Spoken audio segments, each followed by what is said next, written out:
And whoa, and we are live because I maximized that. That's my bad. Hey, What's going on, guys?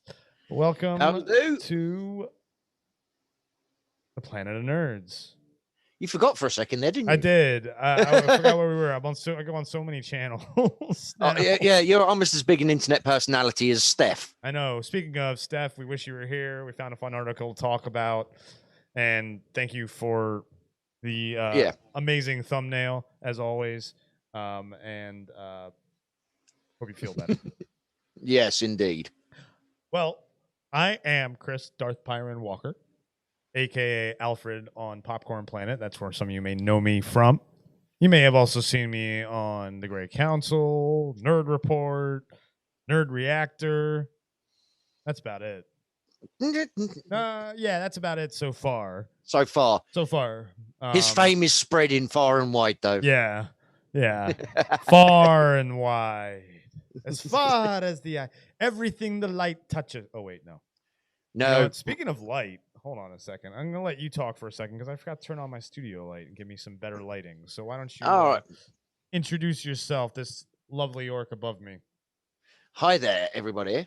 My name is Kev, aka Nuff Said, also known around these parts as Captain Strong Bow. Hey. Because I'm a raging alcoholic orc. Hey. See, while he's a raging alcoholic orc. Yes. Yes, I'm just looking at the smile going on there. Oh, that's nice. I increased my noise suppression in OBS, and it's not picking up the blowtorch. That's nice, actually. Yeah. But yes, Morgan Freeman is here with his orcish wang.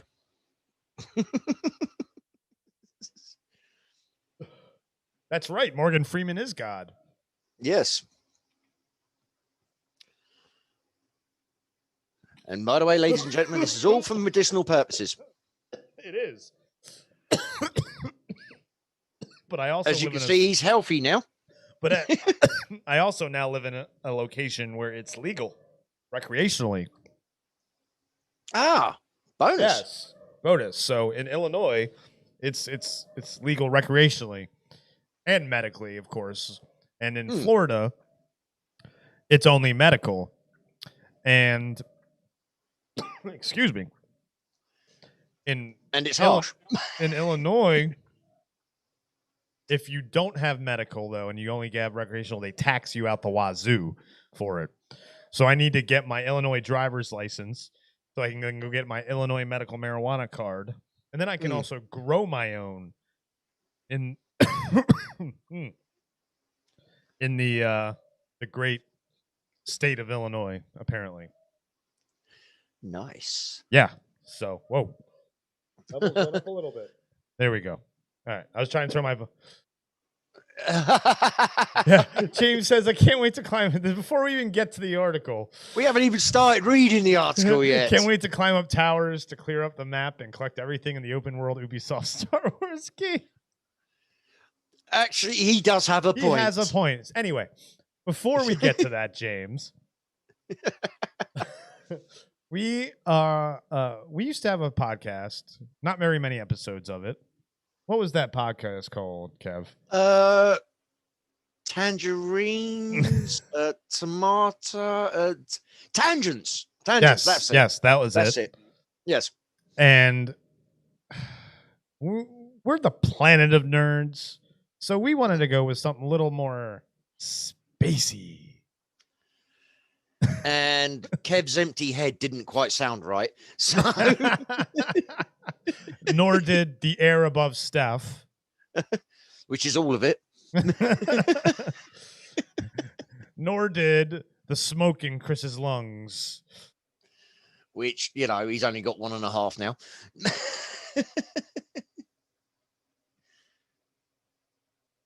Don't smoke. Actually, my lungs are kind of healthy. Because I don't smoke cigarettes anymore. So that is actually good for the lungs. It helps open up the lungs to an extent. Obviously, anything in excess is bad. So, yeah, a little bit Kevin Spacey, if you. Oh no, James. Oh God, James. James. Oh, James. No. Oh no, bad joke. Very bad joke. Anyway, No. so we came up. I believe you came up with it, didn't you, Kev? All the best ideas are mine. Are they? Are they though? Well, yeah, because they're mine. Oh, I see what you're doing. Never I wrong. see what you. Oh, an orc is never wrong. No. What about an ogre? Oh yeah, they're thick. They're like onions. What? Good on a burger? No, they've got layers. Like parfait. Everybody loves parfait. They're not especially. Love onions though. Yes, I do too. I'll eat raw onion, just like take a bite out of an onion. Oh good, yeah. It's a superfood. Yeah, really good for you. So anyway, we're already going through that wormhole, and that is the new name of our podcast. We wish Steph would have been here for the first one, but she's not feeling well. So Steph, we miss you. Feel better. But even though this news is from like 11 days ago, 9 days ago, actually, this article. Sorry, I can do math. It's evergreen. It's always going to be talked about until even after launch, as this is the first non-EA Star Wars game in non-EA Star Wars game. SNES? Original Xbox. BioWare. Original Xbox. KOTOR. Yes, sorry. One of the best Star Wars games. Yeah. Yeah, man. Oh. Because, well, Battlefront 1 and 2, the original Battlefront 1 and 2 weren't EA as either, so. And they were good. Yeah. They were good. They were very good.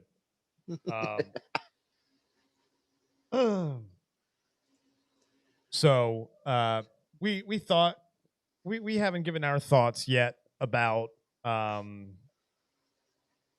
this new game possibly and what we do here on Wormholes, aka what used to be Tangents, is we find an article, we start reading it on air, and because we're scatterbrained. Yeah. Why? Wait, what? Just call it what it is. Yeah. We see where the conversation goes. It could go anywhere. When we did our charity stream, it started at we did 4 hours on celebrity food tie-ins that failed. Yeah, and that all started off because we were talking about something else randomly, and it was like, oh yeah, Hogan got the blender. We were talking about the Foreman grill. That was it. Yeah, and I said Hogan the blender. The blender. And that degenerated into a 4-hour chat. Okay. So Steven Spielberg's underwater Jurassic Park restaurant. Yeah. No, it was I can't wait till we do our next one. There will be another charity stream at some point. There will be another streamaganza at some point. So stay tuned for that. And it's all for charity, folks. It's all for charity for the FMF and AID Global Association based out of Switzerland. What's up, Nate? In the house. He's got his priorities right there. Star Wars deserves better. Oh, yeah, you guys are here. Yeah. Also, you guys. Yeah. So let's take a look at this article, shall we?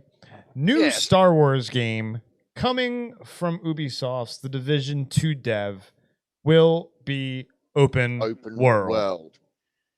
By the way, let me put the article in the chat. Oh, Kev, can you do it? My OBS is telling me I need to sign into chat still. Oh, really? Oh, because it's trying to have me sign in as that's right. I'm used to So I'm on we're gonna put I'm on the wrong computer for the article chat. so you can follow along. I'm just getting it now. And while he's doing that, this article was written by Taimur Hussein and Eddie McCook. McCook? Uh-oh, not McCook. No, not McCook, James. There you go, James. The guy's name is Eddie McCook. I think it's Cook. McCook. I think it's McCook. But we can still say Cook. Actually, I think it is McCook. Because Koch is Cook. Yeah. So McCook? already we're going out through that wormhole and just tangents already. I mean, it could be worse. Could have been McCrotch. McCoot.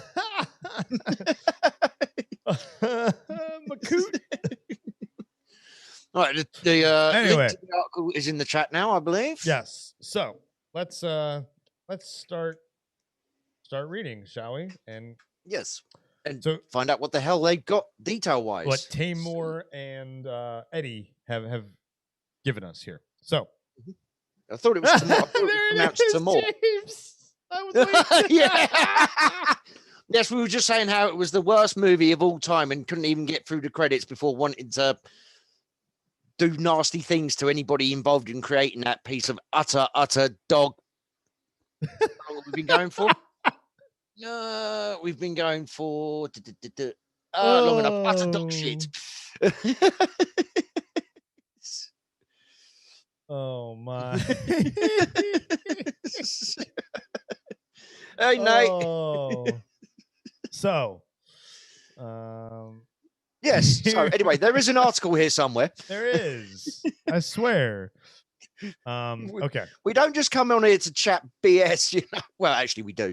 Yeah. That's the whole point of this. That's the point of the show. And so oh come on, we did a reaction to WandaVision last night, and we ended up going for almost 2 hours on a 30-minute episode. Yeah. Including credits. James, that's a perfect name for a woman who likes to dominate. Oh no. All right, anyway.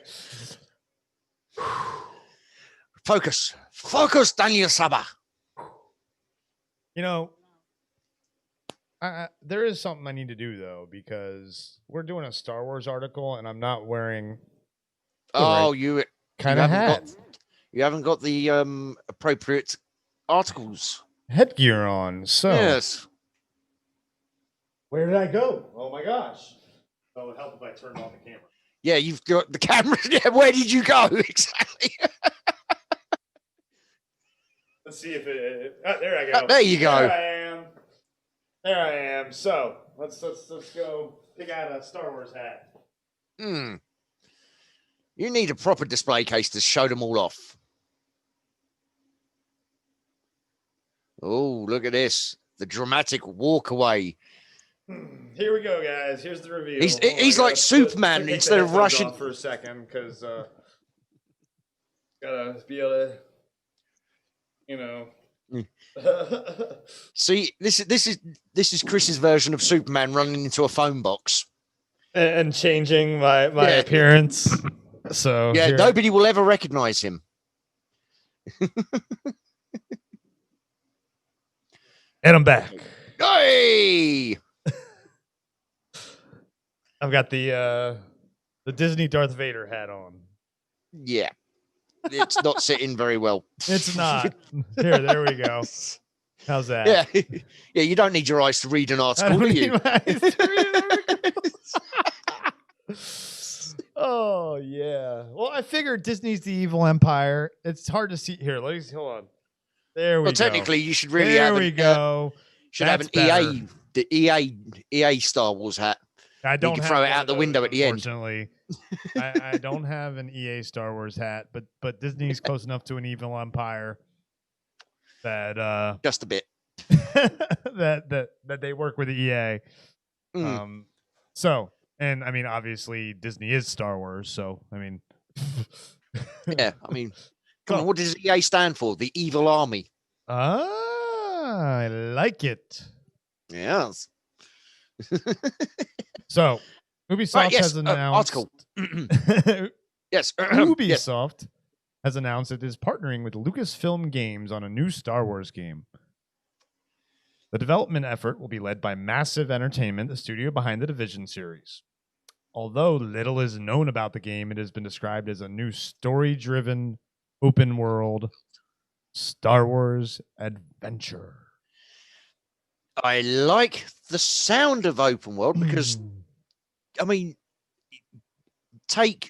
my hope is they take elements from Elite Dangerous, say.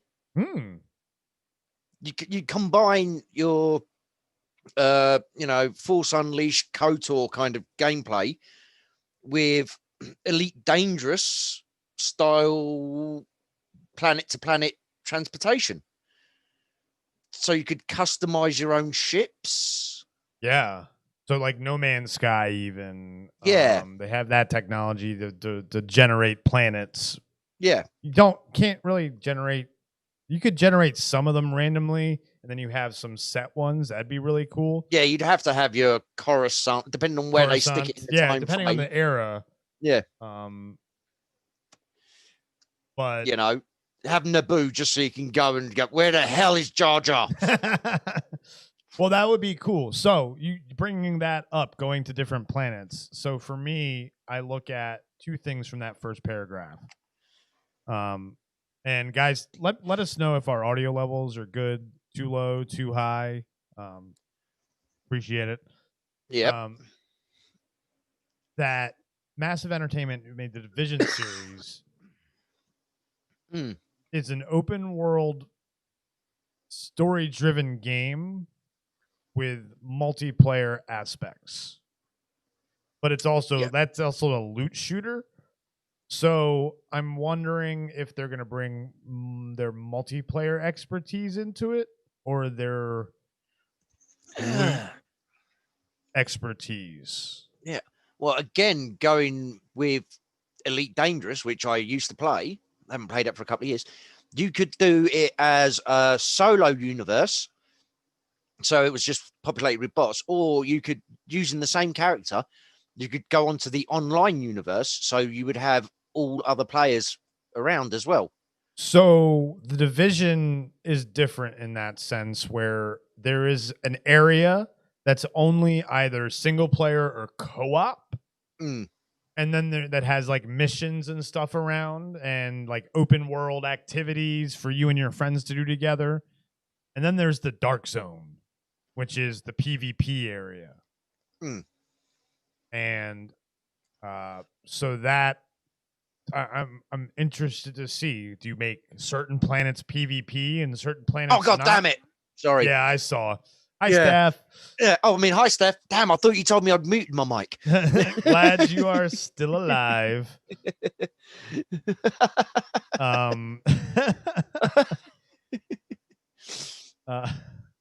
Yeah.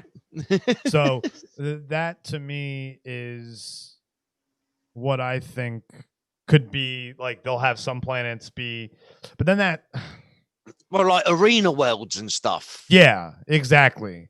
Yeah. Or no, just PvP worlds where that's you what I'm land saying. and you're free game. Yeah, that's why I would call them kind of arena worlds. You wouldn't go there for story-based missions or your quest lines. You'd go there because you specifically want to get into it with other players. And also, that's in that there's also side quests that you can do with other players, and then you can compete with other teams so this is the Division. So say there's like a legendary boss and a bunch of minions and a chest in the Dark Zone. You can go and fight that with you and your friends, but then there can be other people with them and their friends coming at it, and you can kill each other and fighting for the prize. Yeah. So James, after the issue, first of all, thank you, Steph. We were talking about that, as you saw, I'm sure, in the Discord. So I appreciate you doing that for us. And Where Where was were we? I? I was about the looting. Yeah, the looting. So you can go in and fight each other while you're trying to. Yeah, you've not only got your mission quest, whatever you want to call it, to complete, but you've got to stay safe from other bastards coming after the same prize. Yeah, kind of like a Fallout 76 kind of thing, except some of the planet. It's going to be more planets, probably. I mean, with the new technology and everything, they've got to be multiple planets that you can fly to freely. I really like the idea of the elite. And I don't want just like 5 or 6 planets as well. No, exactly. And that's what I brought up No Man's Sky with the billions of procedurally generated planets. Yeah. So, I mean, that sort of shit is, that's the sort of thing you really want with a open world. I mean, obviously they have to call it open world, but I would hope that it wouldn't be an open world. It would be an open universe. Well, galaxy. Yeah, or galaxy. Because open world, I know it's the term for an open-ended game, but they should really say it's an open galaxy game. I agree. That'd be a new thing. And because there are already games like that, but they're not classified as that. So that would be a new, like No Man's Sky, for example. Yeah. You get on a ship, you can fly anywhere. Anywhere you want. Yeah. Anywhere and land and play with your friends. And speaking of, that's a game we should try and get into. Yeah, I think I actually uninstalled it to get some hard drive space. For other things. Damn you, Game Pass. Yes, I've only got a fucking terabyte hard drive. The good games you really want to put on your SSD as well. Yeah, that's running short. I mean, I think I've got some crap on there I can't fucking uninstall. It's getting annoying. Anyway, it's really annoying. But I don't care about a couple of seconds delay. That's true. Yeah, I mean, patience is a virtue. Exactly. We orcs are known for our patience and our poetry. And our love of all things in life. The Coruscant, climbing Coruscant will be cool. And that's James. You bring that up. That I think back to that Star Wars game that wasn't I think it was called 1313, and it was supposed to be about the underbelly of Coruscant. Yeah, the underworld and shit. So I have a feeling Ubisoft probably has gone to Lucasfilm Games and been like, give us everything you got of everything. Games, they're smart, canceled games. Yeah, if they were smart. Canceled games that weren't, because there was the Visceral Studios games before Visceral Studios disappeared, got folded by EA. Yeah. They were doing an open world Star Wars game. So yeah, funny that EA buying up another company and then shelving all their projects. Yep. Never happened before, has it? Never. Never. They do it all the time. I am excited. So when I first heard Lucasfilm Games was making a comeback, that was exciting to me. Yes, definitely. I mean, again, just we've only done the first paragraph, but can you imagine if this is an open? I'm going to say call it an open galaxy game. Okay. Imagine you can do your different factions, like your bounty hunter, your smuggler. So different planets react differently to you depending on what your progression is, and you see different parts of the different worlds. Like if you're playing as a Jedi Knight, for example, you see the shiny bits of Coruscant. If you're a smuggler, you see the underbelly of Coruscant, and you can combine the two. Yeah, exactly. Make it fully immersive. The entire universe depends on your choices. Well, and that's what I think games have aimed for. Unfortunately, games like Cyberpunk, which, by the way, despite all its technical issues, is a fun game. But it doesn't have that the world around you is affected because of what you do as much as an RPG should. You mean like Mass Effect, where it was a different color palette at the ending? Yeah, even where maybe I haven't played enough of it, but I feel like the relationships you create with players aren't lasting like some other good RPGs. Even like The Witcher. Yeah, which I still haven't played. So yeah. So definitely my ears. My Oh, ears. which ones? The Mickey ones. Anyway. You taking the Mickey now? I'm taking the Mickey. Hey, hey, widow. Ugh. How are you, darling? What's You up? How you doing? All right. So just in time to watch Chris play with his flappy ears. Ashley into his house. I feel like my audio levels are way lower than yours. Can anyone verify that? Let's have a check. Yeah, your levels are a bit lower. Just in time. Yeah. Whoa.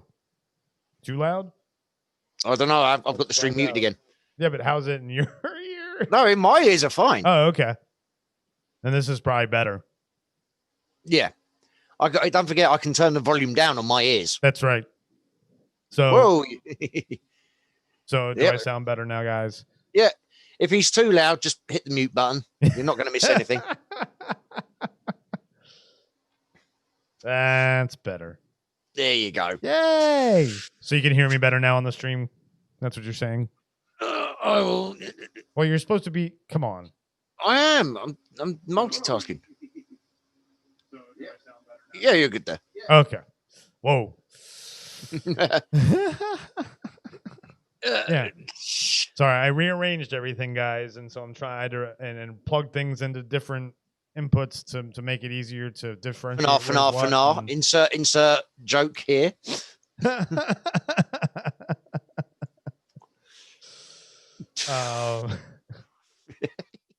Jesus. So yeah, I'm readjusting audio levels and want to make sure everything's good for you guys. So, because we appreciate you being here, and we also appreciate anybody who watches on the replay. Thank you. James. Yeah. Yeah, I agree with that, James. I agree with that. I was so hyped, and I like it. I still have it. A patch apparently just came out that fixes a lot of bugs, but I wouldn't trust them with a property like as big as Star Wars if they couldn't. They'd have to do some redemption like first. They'd have to do some redemption first. Yep. I mean, and let's be honest, we can't solely blame CD Projekt Red, because half the things coming out is the investors were pushing, oh, we can't have this delayed anymore. We need release dates. We need to get money coming in. Mm-hmm. And they're like, it's not ready. It's not ready. Don't care. Push it. Which...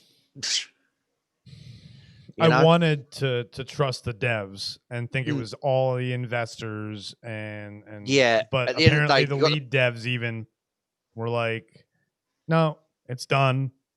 Maybe they wanted to move on to the next project and we're getting tired of working on Cyberpunk. Who knows? We'll find out in the months to come. Yeah. We shall. If at all. Sometimes things are just kept quiet. Quiet. ASMR. Very quiet. Like Steph. Very, very quiet. We're very, very quiet. CD Projekt Red. Don't ever do that again. You wascally orc. Wascally walk. Walk. So on to the second paragraph. Yes, my God. We're doing pretty well. This is us. This is true. So the unnamed Star Wars. 35 minutes into the stream when we're on the second paragraph of the article. I'm trying to read it now. Oh, sorry. Yeah, I have this habit of interrupting people. I know you do. Yes. James, we'll get to that. We will get to that definitely, because I have played Youngblood. We will get to that. So paragraph 2. The unnamed Star Wars title will be. I've really got to stop interrupting people, don't I? You knew that was coming. I did. The unnamed Star Wars title will be developed on the Snowdrop engine, which was recently used by Massive Entertainment for The Division 2. It's a versatile engine that, despite being created for open world games, was also used for South Park, The Fractured Butthole, And Mario I plus love all the Rabbids. South Park games, Yeah. except that first-person shooter one they did. Oh, where you could throw no, that was awesome because you could throw the yellow snowballs. Yeah, That was but the only good part about it, though. Yeah, that's what I'm saying. Yeah. But no, I mean, like, the Stick of Truth was RPG, hilarious. Stick I of loved Truth is it. great, and Fractured Yeah. Butthole is fun too. Mm, They're both good. yeah, Um, definitely. and Mario plus Rabbids Kingdom Battle, which is a game I do want to play on Switch. That is basically like Mario and Rabbids XCOM style. Yeah. So, yeah. Best XCOM game for me is still Terror from the Deep from '96, I think it was. I don't know. Enemy Unknown was pretty damn good for a reboot. No, for a reboot, yeah. But I did like the whole base building and the managerial and technical, because you had so many different, bigger paths you could take. Yes, true. Yeah. Well, and to be fair, for what it was, Enemy Unknown had a lot of those elements, but they didn't go deep enough in them because they were testing the waters. Yeah. And I do like the fact that for the Enemy XCOM games, they kept in the graphics that go wrong with your your special shots and stuff. Yeah, that was because that was a bug in the first one, and then they just embraced it, and they've left that bug in every game since. Yep. It's like their little trading, calling card. So. Broken gluteus maximus. James didn't want to write fractured butthole. Broken gluteus max. Both good games. No, that's because he's been to the doctor and he's been told the official diagnosis.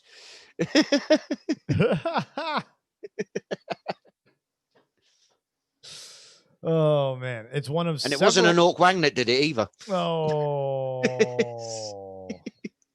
but it might have been something green. No, I've heard it was a very small cuck. It's a cuck. Anyway, the article. It's one of several engines Ubisoft uses for its games, with the Assassin's Creed games using the Anvil Next engine instead. Oh, well, that's interesting. So it uses a completely different engine than the Assassin's Creed games, which means, guess what, guys? It's not going to be like an Assassin's Creed game, which everybody has been saying that knows anything about Ubisoft and game development, thinking that, because it's Ubisoft, it's got to be an Assassin's Creed game. No, Massive Entertainment has nothing to do with Assassin's Creed. They don't make any games like Assassin's Creed. Thank the Lord. And so it's going to be closer probably to The Division. Or maybe something completely new. Strange or terrible. But it won't be Assassin's Creed. Ubisoft's just the publisher name on several studios. Yeah, exactly. So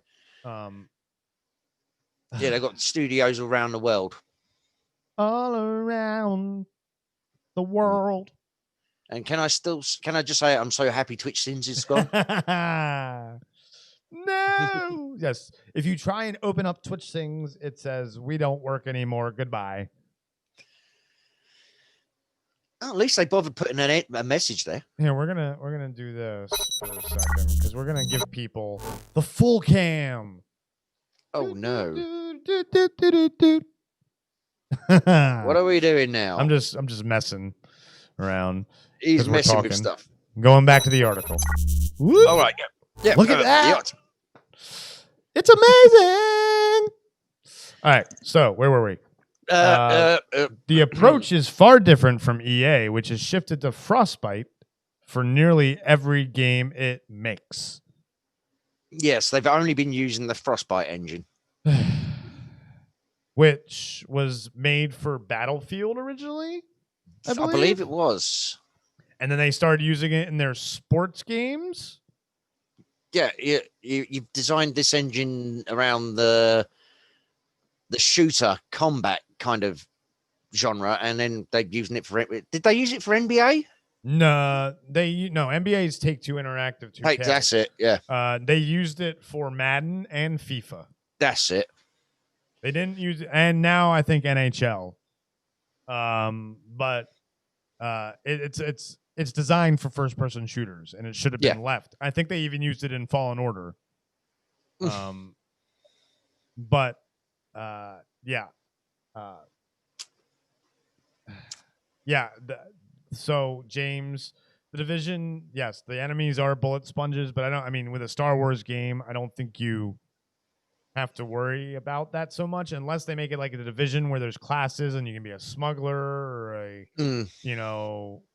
scoundrel or a soldier or commando, or a nerf hunter, herder, or a Jedi, or a nerf herder, or a nerf herder who becomes a Jedi. Spoiler. These are not the nerfs you're looking for. These are not the nerds you're looking for. Ooh. No, actually, we are the nerds you're looking for because you're on our channel. You're watching our channel. Thank you very much. Remember that. I will remember that. That's a show name right there. That is a show name. I'm sure Steph's writing it down in a big ideas book. If she hasn't eaten all the crayons. Oh. Bless you, Steph. Miss you, honey.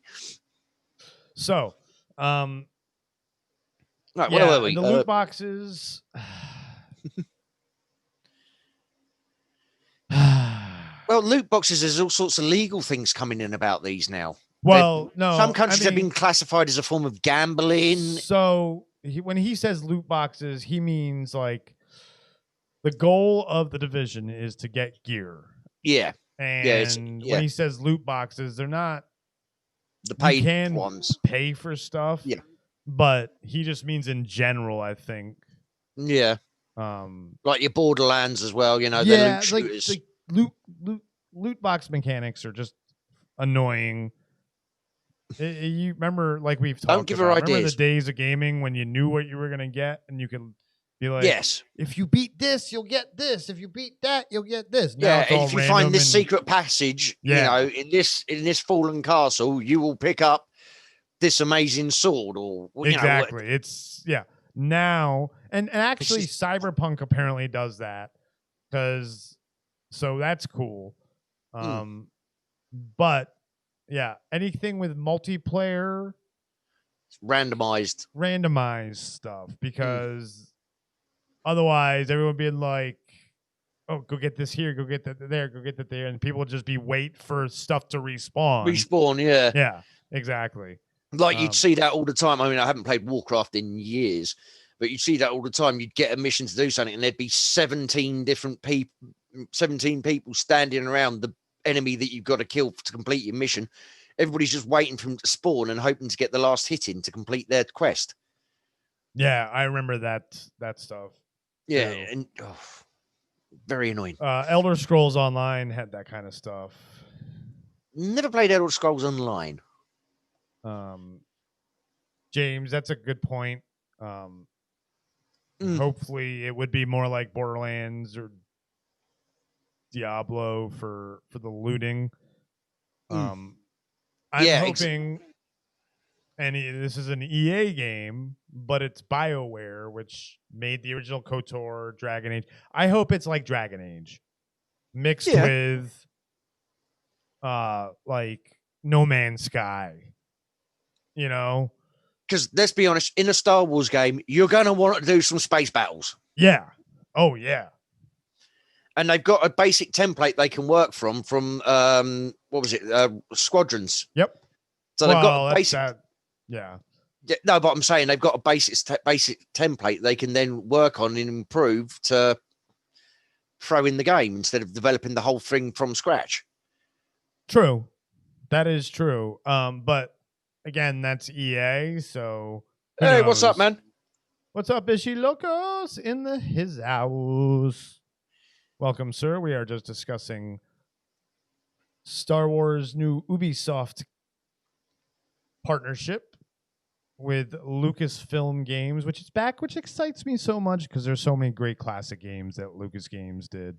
LucasArts games did. Yeah. Oh yes. Oh, I still remember the original Rogue Squadron on the 64. Or PC. No, I had a 64 for this, Ooh. and I even with that and if you extra remember, cartridge thing to make it look better. the memory upgrade, Yep. because they created a games console which had an open, empty port in it, so that in a year and a half's time they could upgrade your memory in it to improve the graphical fidelity of games. And I ended up buying the memory cartridge expansion as well, just for Rogue Squadron. Hell yeah. And yes, man. nowadays people will say, "Oh yeah, but it looks terrible." No, it was a class in its time. Granted, you can do better on a phone these days, but for the time, it is what it is. Absolutely. They were amazing. And James, yeah, Star Wars Galaxies was an awesome game. There's some cool videos on the internet I've seen about like what happened to it and why it went away. And then Old Republic showed up, and that's still going actually as a free to play, I believe. Really? And you can pay still, but I'm pretty sure that's still going. So yeah, I'm excited about this game so far, even though we don't know it doesn't have anything. EA stamped on it. Exactly, that's the main reason. Far. That is the main reason. So let's continue the article. Although, how they, if you're in the middle of space, how are they going to do the towers to open up? Climb to the top of this asteroid to sync your galaxy map. Yeah. Dock your ship on this space station. It's at the very tip of it to dock. That's no moon. So, would you like to continue? All right, where were we? Oh, paragraph 3. Yeah. Julian Garrity. Probably Garrity. Garrity, yeah, maybe. But then again, we've got Eddie McCook, who was the creative director of The Division 2, will serve the same role for the Star Wars title. Well, that's a bit of a silly thing to say. He will serve the same role. So he'll be the creative director of The Division 2 in a Star Wars game, because it's the same title. I'm just being pedantic there. Yeah. I'm just being pedantic. For the role for the Star Wars title, he had previously joked that he was working on a new Splinter Cell game. Oh, would love one. Which Ubisoft played down. This seems to confirm it was indeed just a joke. Splinter Cells were awesome. Did love them. Right. This is a lore that we love, and we want to do it justice with a game and story that bring both lifelong and new fans on an immersive and outstanding journey that will stay with them for years. And the thing is, you make it open world and you can maintain it for years if you just, patch here and there, an update. I mean, Fallout 76 is still going. They bring out seasonal updates and new quest missions and factions and stuff. Yeah, I mean, that game's player engagement. 2018? Good 3-4 years. 2018, I think. 2017. Maybe 2017. Yes, Alex, we do need another Sam Fisher game. Yeah. What's up, Alex? Yeah, we do need another. So it's funny, though. We just started playing Ghost Recon Breakpoint, and they've got a bunch of Sam Fisher-related stuff in that, actually, Kev. Okay. We haven't gotten to it yet, but I've got it because I got the gold edition. Yeah. Or the ultimate edition I got. Not even the gold ultimate, I believe. Can't remember. Anyway. Oh, well, it is late in the day for you. Oh, yeah, so late. And yeah, there's a new Hitman coming out soon as well, James. There is a Hitman game that just came out. Is it just come out now? I believe so, yeah. Yeah, because John from Nerd Reactor streamed it. Oh, did he? Yeah. I've got so much catching up to do. So, all right, where were we? That will stay with them for years. Well, we hope so. We want a good Star Wars game. I'm going to turn off my camera for a second. I'll be right back. Okay. Right. Where was I? Both of massive entertainments, the Division titles have been games as a service, inviting players to return frequently to engage with daily tasks or new content, earn loot and develop characters, and play with or against others in multiplayer. It's unclear whether the Star Wars title will follow the same format, but Ubisoft CEO Guillemot has described the project as being part of a long-term collaboration with Disney and Lucasfilm Games. Now, yes, they engage in daily. Some of these games, when you just get the same basic daily tasks all the time, it's just make work, and people feel legitimately like they've just got to log in just to do their daily tasks, and if they miss them for a day, they get stressed out. So I like new content. I don't like daily missions where you got to replay the same basic missions again and again and again. So you've got to try and bring some uniqueness every day. Every day something a little bit different. Like, that's one thing with Fallout 76. You've got all these daily tasks you can do, and they're always the same. Always the same. So you end up just getting annoyed and not doing them. So you need to bring originality to it. Oh, thank you, Alex. Yes, it's out now. Yeah, I'm looking into that. I'll be looking at that. I probably won't get it for a while. I've got so much to go on with at the moment. God damn you, Game Pass. Between Game Pass, sales on Epic Store, I'm backlogged for the foreseeable future with games as it is. But yeah, right, anyway, article. There is an article here. There is an article. Yeah, well, we're doing pretty good. We are, actually. The vast Star Wars lore is an incredible source of inspiration for our teams, commented Guillemot. This is the beginning of a long-term collaboration with Disney and Lucasfilm Games, and we are pleased to be working hand in hand to build upon the incredible legacy of Lucasfilm to create a game that we know Star Wars fans will love. So, beginning of a long-term collaboration. So, multiple games. Yes. So, here's my question for you, and here's my question for the chat on that, after that paragraph. Yes. Sequels or multiple franchise Star Wars, like standalone games? Both of what you think will happen and what you want. What Chat, I would tell us too. What I personally would want is, if you created a good open galaxy game, is to just maintain that game with additional content. You can open up new sectors of the galaxy. So you want a game as a service, basically. Yeah, a game as service. You open up, because then you can develop new areas, new races, without having to start again from dot with your character, because you've invested so much time and effort in your character, your spaceship, etc., etc.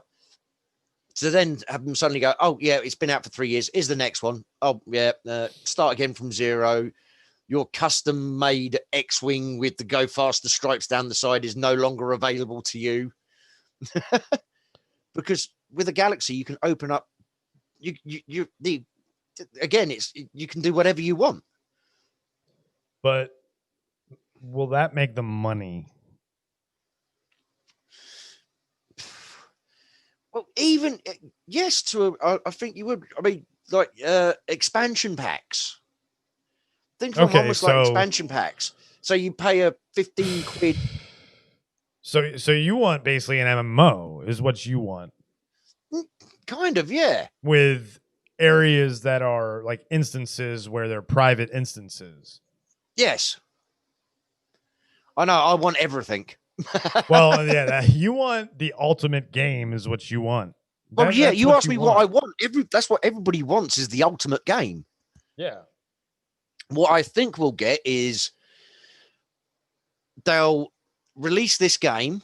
They'll see which parts of it people enjoy the most. Probably do 2 or 3 spin-offs, maybe around, again, yeah, all right, we've had Squadrons, but, again, around the space side of it, the space combat side of it, or the Jedi side of it, do a character-driven spin-off games, and then they'll probably do a new version of the game set in a different era of the Star Wars universe. So, that's interesting. So you're saying start it. So okay, so start it in one era, and then the sequel will be the same settings, but 1,000 years in the future, say, Yeah. or 1,000 years in the past, or whatever. We get the Rise of the Jedi, and then we get, you know what I mean. You got all these different time frames. You got hundreds of Star Wars novels you can get your information from. Oh, you're going EU on us, huh? Well, you think about it. You could do that. It's an open universe. Can they though?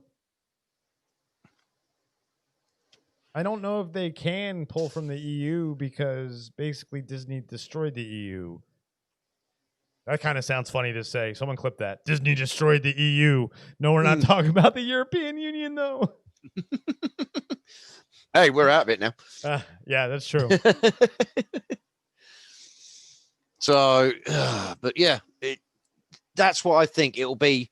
The sequel to this game, shall we say, will be set in a different era. Interesting. You could have. I don't know if fans will like that. I don't know if fans really would like that. Yeah, thanks. Yeah, like Assassin's Creed, they different time frames.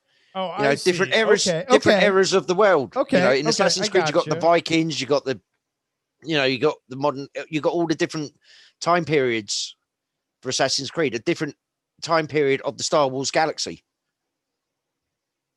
Well, yeah, James, that's true. That's true. They already did bring in because of all that stuff, because of Thrawn and Rebels and yeah, I mean Thrawn was the EU ultimate villain. Yeah, it's not the same Thrawn from the EU though. You are correct. And Alex, that's an interesting idea of a game. I don't see that being what this studio would do. If it was the studio that does Assassin's Creed, I might agree with you. But I have a feeling this will be more like maybe it won't even include. We haven't even talked about the characters. Like, who do we think is going to be the lead for the game like this? Well, I don't think it won't be a. Well, it'd be a created character. Yeah. But there's always still a backstory, unless you think that it's going to be like that games as service MMO type of game where every character you can create a character and you can create your own backstory. Yeah. Create your own self in the Star Wars universe. So, see, even games where you do create your own story, there's still always some underlying backstory that has gotten you where you are and why you are creating your own story, why you're the chosen one and things like that, Okay, let's see. Basic backstory. Basic backstory. Yeah, I'm just living on a desert planet, and I'm a nobody living in a defunct AT-AT. And by the end of the game, it turns out I'm the genetic clone of, or child or grandchild of a terrible Sith Lord. Oh no, they've done that already. Oh damn it, they beat me to it, and I thought that was such a convincing storyline as well.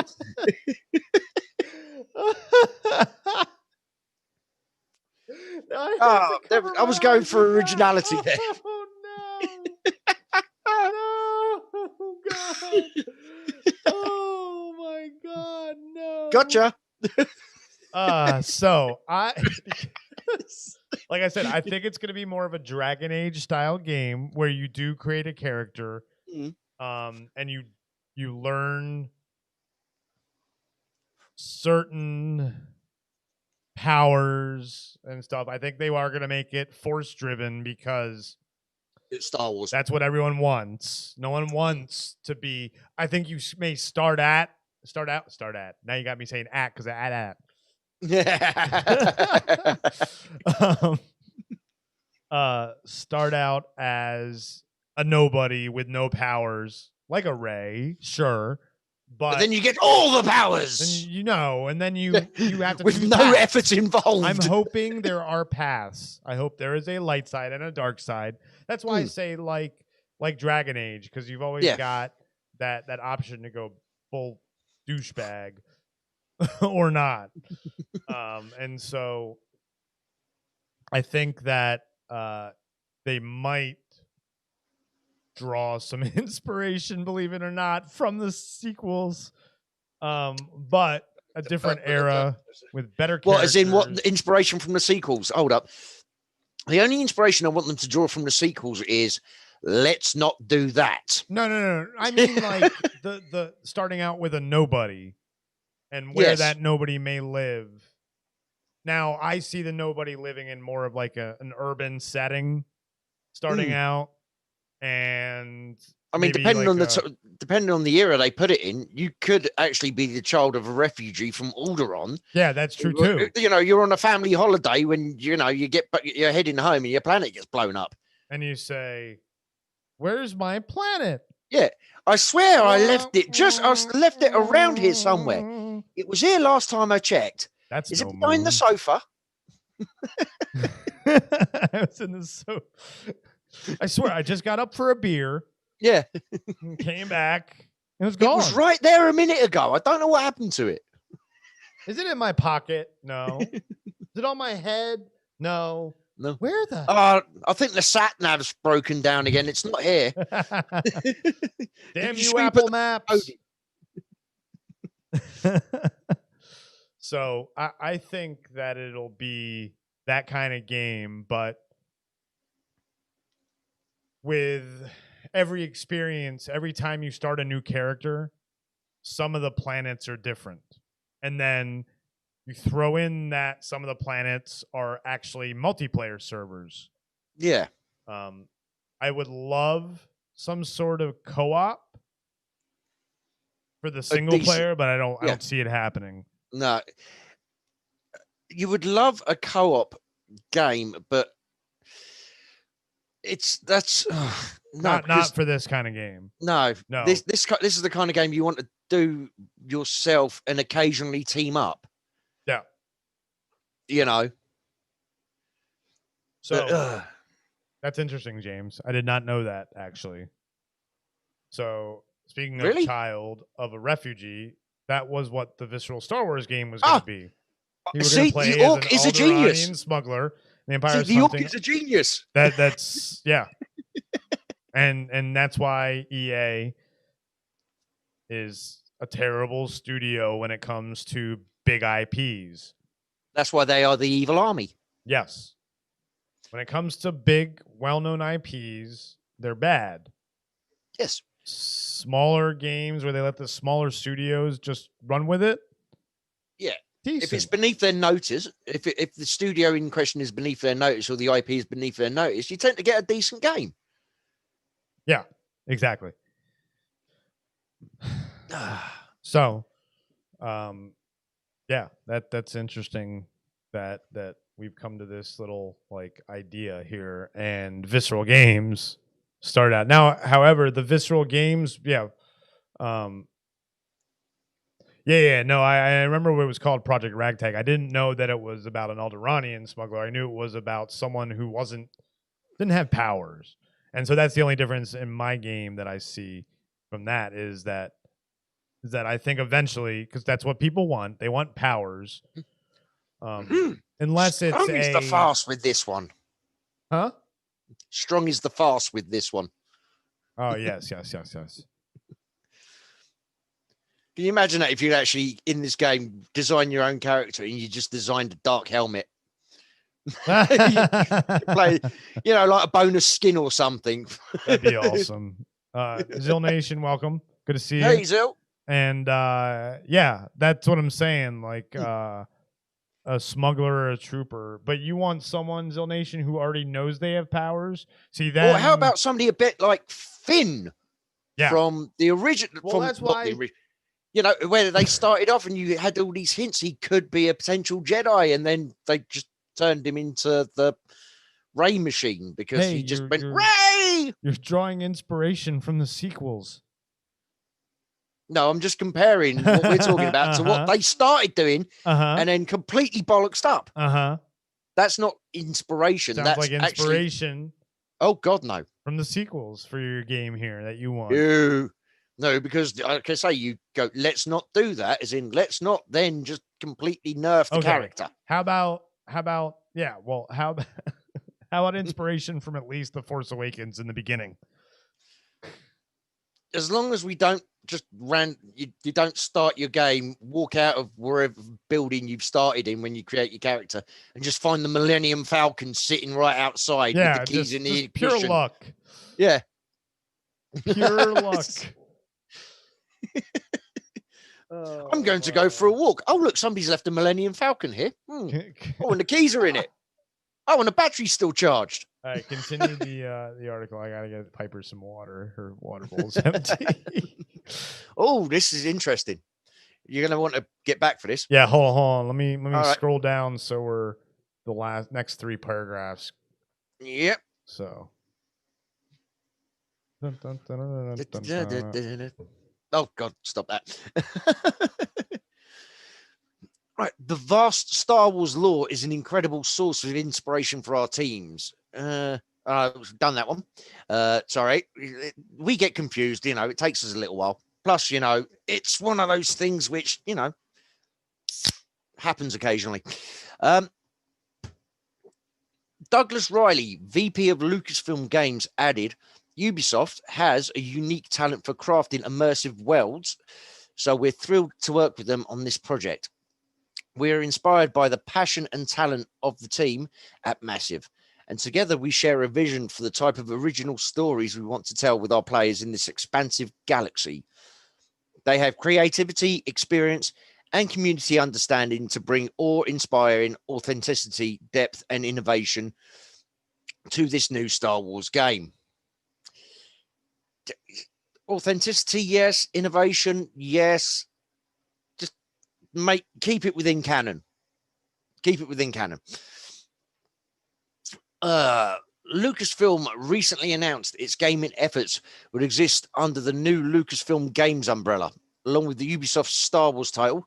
Machine Games, the Bethesda studio behind Wolfenstein, The New Order, and Wolfenstein 2, The New Colossus, as well as their expansions, is working on a new Indiana Jones game as well. In the chat, who wants an Indiana Jones game? And who's worried it will turn into, it'll just be Uncharted clone? Because if you wanted to get technical, we've had an Indiana Jones game. It was Uncharted. So it's, yeah. Where was I? Sorry, I'm just reading the comments. Fin type character.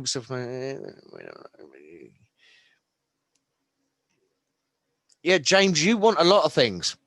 You don't always get them. Anyway. Okay. James wants it to be good so bad. Everybody wants good games. We do not want shitty games. We get shitty games, but we don't want them. And sometimes we end up buying them because of misplaced brand loyalty. But yes, I do want a decent Indiana Jones game. As long as they don't have a side character that resembles Shia LaBeouf. Joe. Yeah, thank you, Joe. That is what I'm worried about with regards to an Indiana Jones game, because Uncharted did it. They did it. So, oh, and Joe, by the way, sorry, not being rude. Welcome to the channel. Thank you for watching. Give us a thumbs up if you like. If you don't, give us a thumbs down. It's all good, baby. We appreciate you being here. Right, where was I? First person. I want to. All right, no, that's not a bad idea, Zil. A Mortal Kombat where you could create your own character. Interesting. But again, part of the thing with Mortal Kombat is that it's so detailed. The amount of variation you would have to put in for everybody to be able to create their own specific characters. The programming alone would be a complete nightmare because you've got to have all the finishing moves, your storylines, and be able to make these created things cinematic. I mean, we have had some recent pictures from the upcoming Mortal Kombat movie, and I like some of the images. But that's hold on, I'm going off topic here. What a surprise!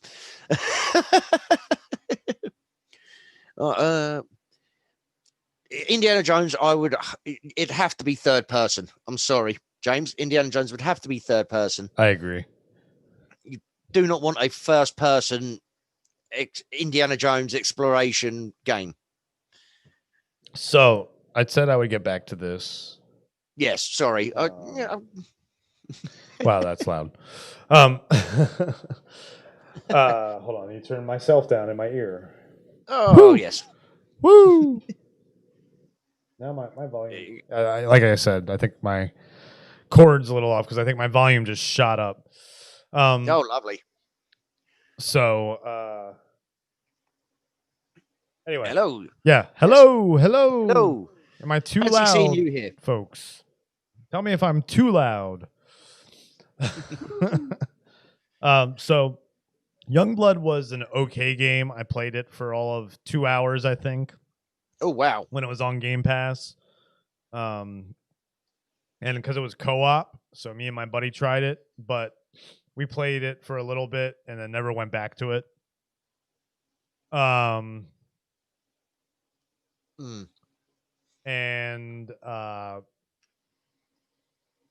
it yes. Oh, John, welcome to the channel. How are you doing? And yes, Joe as well. Welcome to the channel. I already welcomed Joe. He thinks okay, good. Be an Uncharted clone as well, the Indiana Jones, which is a worry. And James, thank you. My audio is good. So if they did more than just Youngblood, or the other games were good. The other Wolfenstein games were good. And so as long as I think it will be third person, agreed. Yes. I think it will have some new mechanics because of the whip that they're going to try and create something different with it that you've never seen before for some reason. Yes, they'll turn Indy's whip into the lasso of truth. I hope not. But you know what I mean? Like some sort of like graphically technical thing that the whip can do that's never been able to do before, blah, blah, blah, blah, blah. Like swing from lightning. Oh, God. Will you please stop bringing up Wonder Woman 84? Mate, I purge it from my memory. I had to suffer through that. So did I. By the way, folks, we did post a 2-hour rant about that on our channel. Go check it out. Tell us in the comments of that one whether you agree with us or disagree with us. So I think it'll be good. Joe, I did play that old indie game, The Emperor's Tomb, on original Xbox, and actually they just announced it'll be one of February's games with gold for Xbox Live. So if you have Xbox Live, you actually can get on February 1st the old Indiana Jones game for original Xbox. I think they will learn from their mistakes.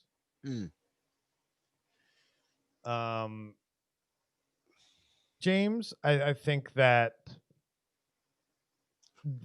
game was focused on co-op.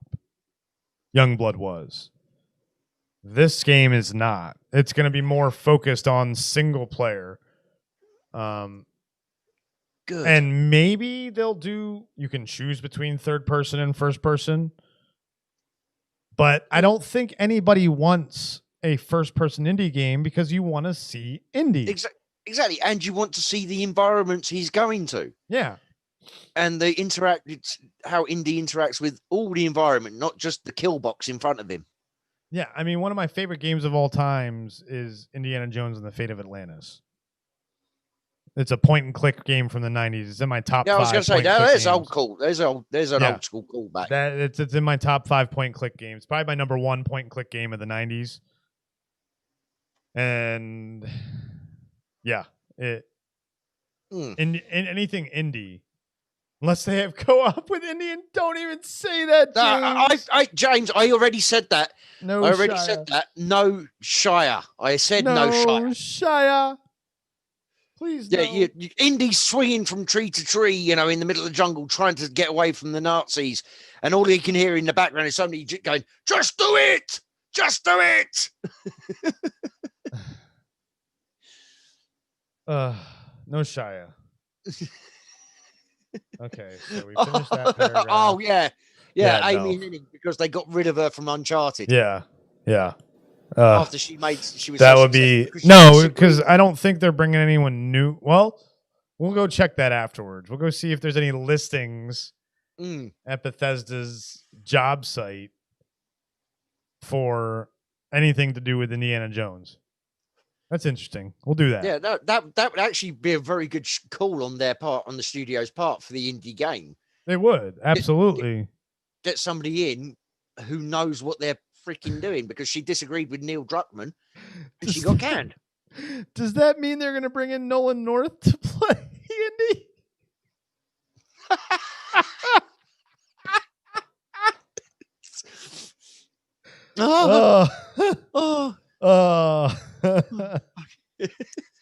Oh no. Yes. Oh, that's right. She was the creative director for the Visceral Star Wars game. That's right. Oh man. John, so many. Which studio? The Machine Games. They're the new Wolfenstein. It's a branch of Bethesda. So Wolfenstein, New Colossus, the Wolfenstein, and then Youngbloods. And Youngbloods, again, I feel like it's not going to be any. Don't worry about what they did with Youngbloods. That game was so focused on co-op that I don't think that's one that they will. They will worry. They'll focus on. Yeah, I mean, I don't even know if they've made any third-person games before. I think they're just a bunch of people from Bethesda that they formed a little studio to make Wolfenstein. I think that's all it is. I think they're just the Wolfenstein studio, and so they've never made a third-person game. And as we said, Indy has to be third person. Indy has to be third person. Now, there could be some aspects of it that are first person, maybe. But if it's an open world game, then no. Yeah. If it's not an open world game, then sure, give me some of the missions in first person for some reason, like a rail shooter kind of. Because that's like kind of got that indie campy feel to it anyway. Yeah. Going down the back, getting from one end of the train to the other to... yeah, oh, great. They have that in Hitman too, Hitman 3 as well, should I say? John, it's the studio that did the new Wolfenstein games recently for Bethesda, and Bethesda is the publisher, which means another great thing I'm excited about for the Indiana Jones game. It'll be on Game Pass day one. So that's nice. God damn you, Game Pass. Well, that game's years out. You don't have to worry about that. I know. I might have just about cleared my backlog. Yeah, my current backlog. I don't know. With all the games they're probably going to be adding. Yes, thank you, Chris. There are not 29 hours a day, and I do have to sleep and work occasionally. Nah. No, I do. Literally, I have to sleep about 4 hours a day. That's how I keep my rugged good looks, as you can see.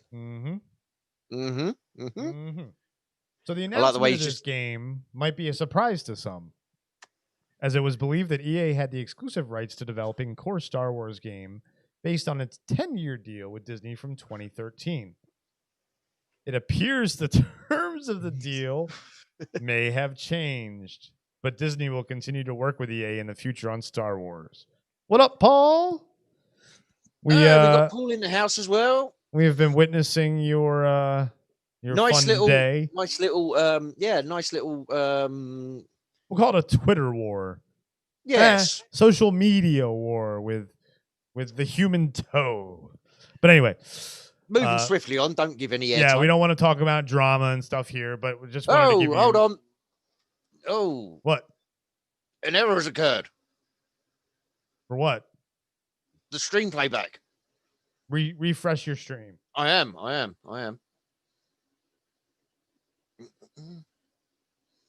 No, social media. No. It seems it was just my particular. I figured. That's happened to me before, watching like Andy's streams and stuff, and watching our own streams. Yeah, it just kind of worried me that we've been taken down. Yeah. No, what? GameSpot. Well, yeah, exactly. It's McCuck. Damn you, McCuck. So that's interesting. EA is still going to work with Lucas. So that would just be a Battlefront. You think so? Another one after the? Oh, I guess they have to redeem themselves. Yes, DICE has to. I think the way they're saying that EA will work future on Star Wars, they'll do another Battlefront. But they're working on Battlefield right now. DICE is. I know that. Yes, they're working on a new Battlefield that has a very Battlefield 3 feel. Good, because Battlefield 3 was awesome. Yes, that was the best one. No, Vietnam was pretty cool. Oh, yeah, that's true. And the Rogue Company ones were good. James, how dare you swear like that in the chat? You do not mention the C word. The rest of it's fine. You know, the rest of your comments fine. Now just edit out the C word, please. Why does not have asterisks? So, EA has been and will continue to be a very strategic and important partner for us now and going forward. Disney Games boss Sean Shoptaw told Wired, or as Homer Simpson calls it, Weird Magazine. Yes, Weird Magazine. But we did feel like there's room for others. Yes, share the wealth of Star Wars, please, Disney. Yes. Thank you. Thank you. Yes. Thank you. I want to thank you, Disney. Yes. Games, for giving Star Wars a chance to thrive. Please, any future movies and TV shows, please share with everybody whose initials aren't KK. I knew it was coming. Or JJ. John, it doesn't necessarily, we were just saying there's probably going to be a Battlefront sequel. I don't think there'll be a Jedi Fallen Order sequel. No, I can't see Jedi Fallen Order. That had a very closed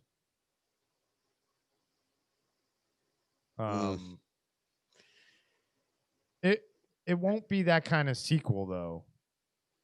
I don't think, James, for Fallen Order. If I remember correctly, they left it open for a sequel, but I don't know. I can't see it myself. I don't see it. I don't. Yeah, I can't see it making the big bucks that they want. It didn't make as much money as they had hoped. Exactly.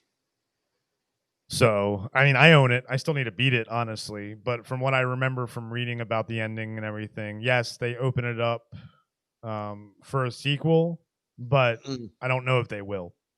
And John, I do not want a Rockstar Star Wars game. No thanks. Yeah. What, you you could sleep with a Jawa and beat him up afterwards. Yeah, exactly. To get your droid parts back. Yeah, no, I don't. Please, maybe in 2023 that contract with EA will end and they won't renew it. I hope we don't we get like a new contract has been signed until 2035, but does not give exclusive rights. You're like, God damn it. Jesus, no. Get rid of the evil army. According to the report, Lucasfilm Games might be looking to partner with even more studios outside of EA and Ubisoft. We get no shortage of folks knocking on the door wanting to play with our toys, Lucasfilm Games boss Douglas Riley said. Man, Douglas Riley's getting some props in this article. Yeah. Well, we already know one other studio they're working with. Bethesda and Machine Games. Exactly. So, and not been funny. We get no shortage of folks knocking on our door wanting to play with our toys. It's Star Wars. Anybody with half a brain would go, "Oh, can we try and do something with that, please?" Why would you not want to? You know, any developer worth their salt, be it movie related, comic related, game related, would want to get involved in Star Wars. Tell me I'm wrong. No, you're right. You're absolutely right. Yeah, it's a no-brainer. Yeah. If you've got a chance to work on Star Wars, you're going to work on Star Wars. The problem is the quality they're approaching and who they're saying yes to. Yeah, because it's people approaching them. Yeah. So, you know, very strict vetting process for that, I would. and John, you mean like the storytelling, you mean, not the buggy transaction. You mean the first player side of it. I mean, Rockstar does a great job with their story. Yeah, their stories are... Their mechanics aren't great, though. This is true, but no, like you say, they do a very good story. Yeah, and I love Red Dead Online. Don't get me wrong, but GTA, it's as Star Wars could be that you're going in. I mean, might as well just bring back an MMO. You know, for me, I'd rather have a Star Wars MMO than a lobby-based Star Wars game full of griefers. There is that side to it. You know, and that's the thing with GTA. You go into GTA Online, half the people in there are just in there to mess with you. And I don't want that in a Star Wars game. No. Imagine the toxic Star Wars fans that would bring. There are no toxic Star Wars fans. You must be joking. Yeah. Everybody loves Gina Carano. John, no, wait, she's been cancelled for the 7th time in 4 months. Yeah, John, obviously you're a Red Dead fan because of the name. So yes, I would love a story-driven, single-player with no online Rockstar Star Wars game. Yes. But in the contract, there would have to be a stipulation. No online. Exactly. But because see, with Red Dead Online, it works because it's a oh yeah, Paul. But sorry, let me continue my thought before I go yeah, Paul, because Paul has a great idea. Oh yes, I've just seen that. Yeah. So the like you go like Red Dead Online works great because it's like the Wild West, open world. There's not a lot. There's a lot of empty space. Yeah. But in Star Wars, you're going to have crowded planets and stuff, unless it's all set on Tatooine. No, we don't want it all set on freaking Tatooine. We do not want this Star Wars game to have 3 planets, Tatooine, Hoth, and Coruscant. What about Dagobah? Oh, definitely not. 20 hours of walking on foot through swampy marshes just to get somewhere and you go, you looking for me or not? You've got to go back again. Ready you or not? No. Well, and I am interested in the next paragraph, actually. Oh. Because Shoptall makes a good point. Why don't you tell us what he says? For the Star Wars game from Ubisoft, Shoptall said he's hoping it can help the Star Wars brand connect with players on a longer timeline than TV or film. So, Kev, your idea about the different eras might be on to something. Orc in the house. Orc in the house. Might be on to something. Timelines. Or we're talking sequels. You know, so you're developing like Dragon Age, you're never the same character in the sequels. No. So maybe that'd be cool too. Like you said. So yeah, I mean, I think all our ideas combined would make for a hell of a Star Wars game. Now, just give us £1 billion to develop it, and some of the best development houses in the world. I love these GTA Hoth. GTA Hoth's at 12 years after the Rebels left. Yeah, exactly, Zil. That's why I was saying at the beginning of this stream, I was using, just for example, a game like Eve. Sorry, not Eve. Eve Elite Dangerous, or as you said as well, No Man's Sky. Yeah. Where you've got all these procedurally generated planets you can fly to, and then you can combine your Star Wars, you can customize your Star Wars ship. So you could become more of a trader or a smuggler or a bounty hunter. Shout out there, Paul. Yeah, Paul, that let's get to that idea now. Yeah. Man, that would be cool. Yeah. It's like the Mandalorian redemption. So Star Wars Bounty Hunter Redemption. There we go. Yeah. Bounty Hunter Redemption. That's a great idea. I love it. Oh my. And you go to places like Tatooine, Endor. You get to sleep. I know what you're going to say about the Ewoks. Don't say it about the Ewoks. As soon as I said the word Endor, James' comment popped up.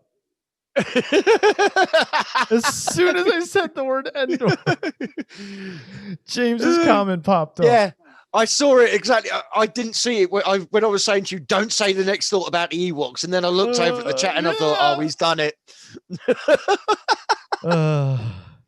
Is it good or a bad thing that people are on the same wavelength as us? It's good. Very good. Slightly disturbing, though. You've got the fact that it's James might be disturbing. Yeah, that's what I mean. We love you, James. Appreciate the support, man. Well, he does. So, here, why don't you go on to the next paragraph? Oh, God, do I have to? Yes. Where were we? Please. All right. That really leans into why we are doing what we're doing, because these are massive entertainment experiences that last many hours, much longer than film. Shoptal said, when people are paying $70 or they're paying good amounts of money, so what? Is $70 not a good amount of money then? To me, that's a good amount of money. Well, I think he's talking about people paying for microtransactions. Transactions, yeah. Oh, I hate microtransactions. That's a whole different conversation we can have at a different time about microtransactions. Yeah. I hate them. All right, or they're paying good amounts of money. Appreciate the sub, John. Appreciate the sub. Definitely. Hey! Thank you. We try. Actually, we don't try very hard. No, we don't try at all. We don't try at all. And that's the thing. We just talk. We just chat whatever comes into our heads. I mean, come on, we've been going, 2.5 hours? And this is the first article. Is it an hour and a half? Hour and a half. Oh, it feels so much shorter. Hour and John, 45 thanks a lot. Actually now is what it seems. What? Yeah, I don't know. Yeah, but thanks, John. Greatly appreciate it. Like, share, subscribe. You've done all those things. I'm assuming you're a top man. And just ignore the guy with a wrench called James. Don't listen to anything he says. He'll bring up the worst movie of all time or some of my body parts he wishes to have pictures of. Are you logged into the Planet of Nerds? Or are you logged in as yourself? I'm logged in as myself. I was going to say, someone needs a wrench. Oh, I could do that in a minute. Are we on about... Yeah, somebody needs a wrench taken away from them as well, to be honest with you. We love you, Steph. Oh, yeah, no, that's who I meant. Yeah, obviously. James.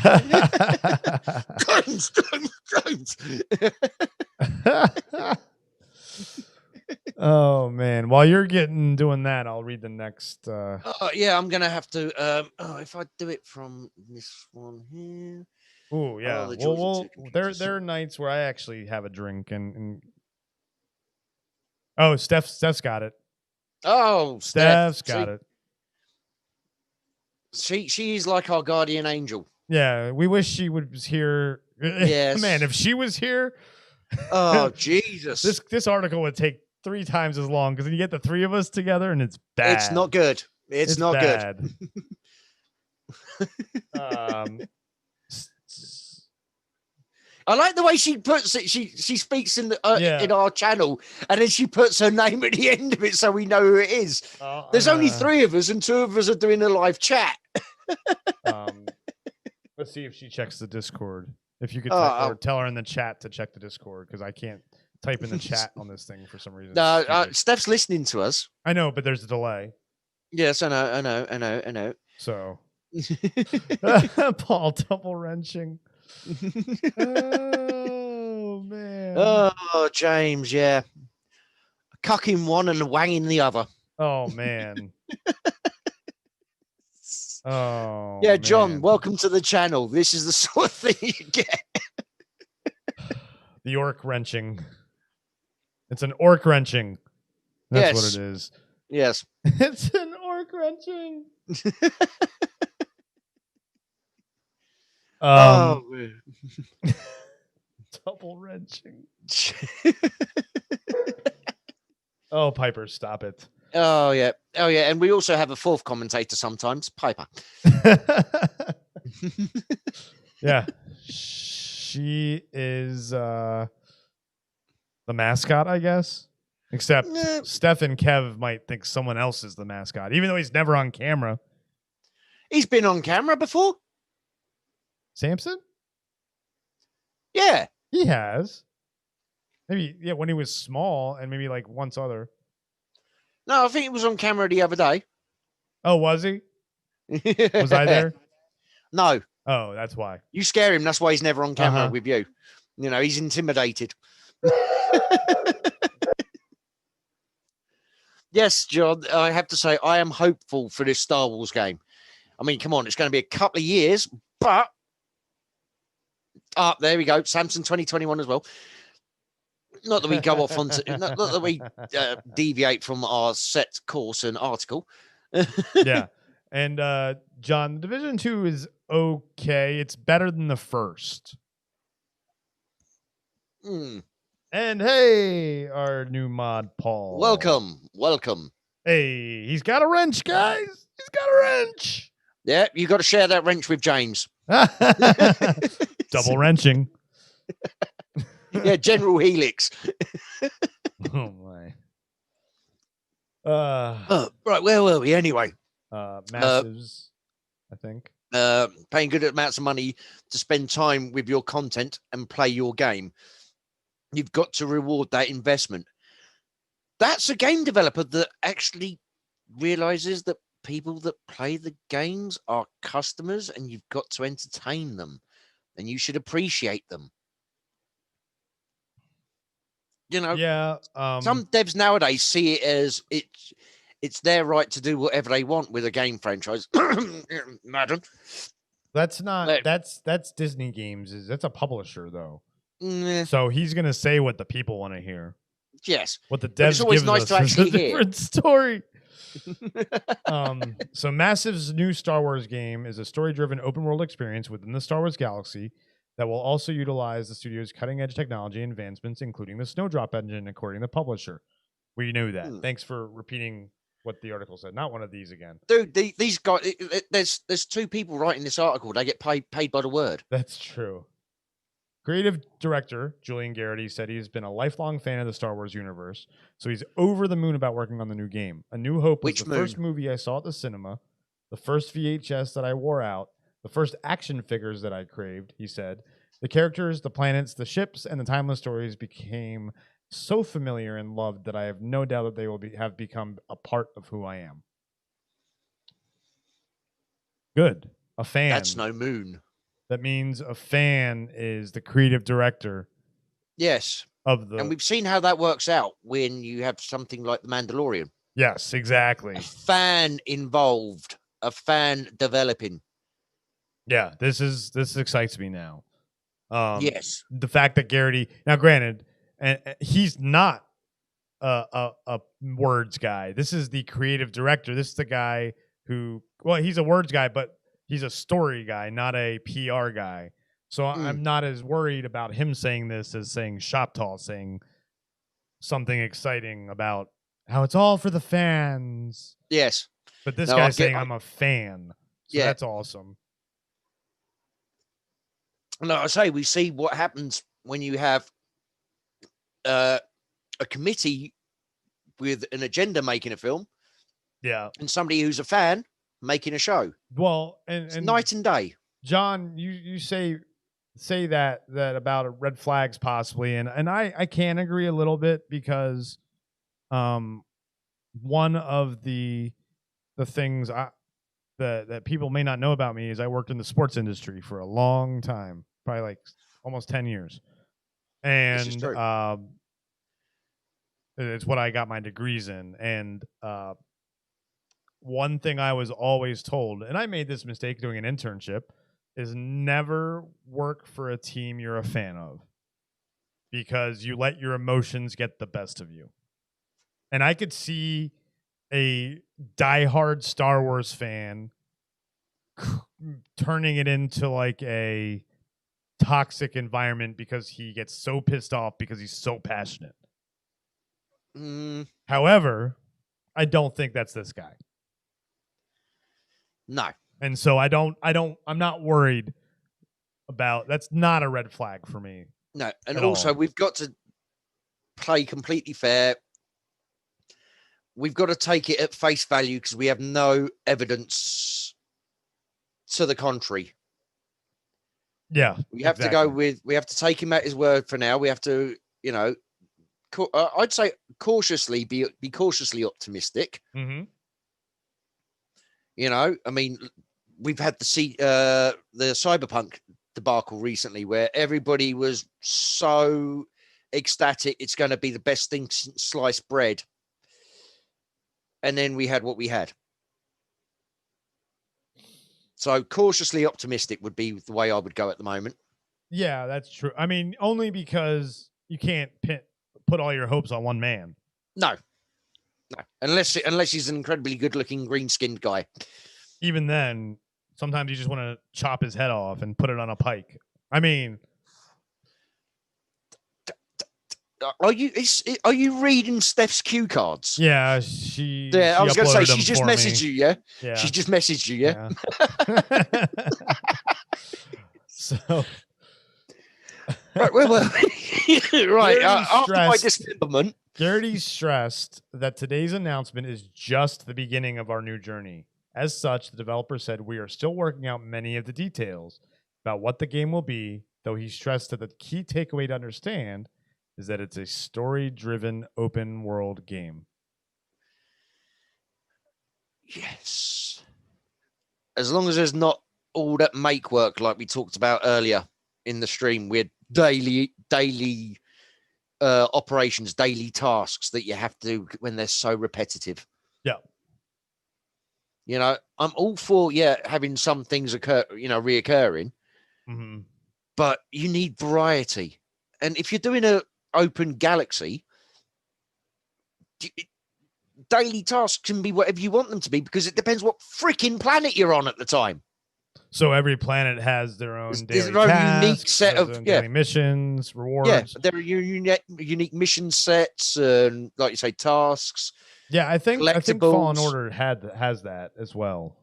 Depending on where you go, is certain things you can do inside objectives and stuff on the planets. But they're not different every day, you know. And Paul, I think you're right. Eventually, Cyberpunk will be the game we waited for. Just not yet. It'll take a year or two. Yeah, I'm okay with that. Paul's just said that. Yeah, Paul's just said that in the chat. That's why I said Paul. Yeah. Oh, I didn't hear you say Paul. Yeah, I said Paul. I thought you were just stealing his thoughts. No, the way you steal material from everybody else. I think Cyberpunk is gonna be like No Man's Sky, and it's gonna anyway. For me personally, this will be a departure from the world of the Division. Oh, and both I and the team at Massive are very excited to start crafting this new experience, he said. We truly look forward to create something totally different from what we have done in the past, while upping the bar for the industry. Garrity said the new Star Wars game will be unique and will tell a captivating story featuring a set of characters that players can relate to and connect with. We want to take what is familiar and resonant about Star Wars and tell the stories of new characters who have their own motivations and stakes. We have a passion for Star Wars and shared vision with Lucasfilm Games on the kind of original story we want to bring to fans, which makes this very exciting part of the project, he said. Garrity went on to say that one of the reasons why Ubisoft got the job in the first place was because of Massive's technology base. He said the team will use the Snowdrop engine to bring innovation to gameplay and world building. Our talented developers and our tech expertise, especially with our in-house game engine, Snowdrop, enable us to push the envelope in various aspects of game development, he said. Sorry, I wanted to get his whole quote out. Yeah, his whole statement. There's a whole quote. So, and that's what I said. I said they're going to try and innovate. Yeah. They are going to try and do something no one's done before because they have that Snowdrop engine that can allow them to possibly do that. Exactly. Innovation is good. Yes. Yeah.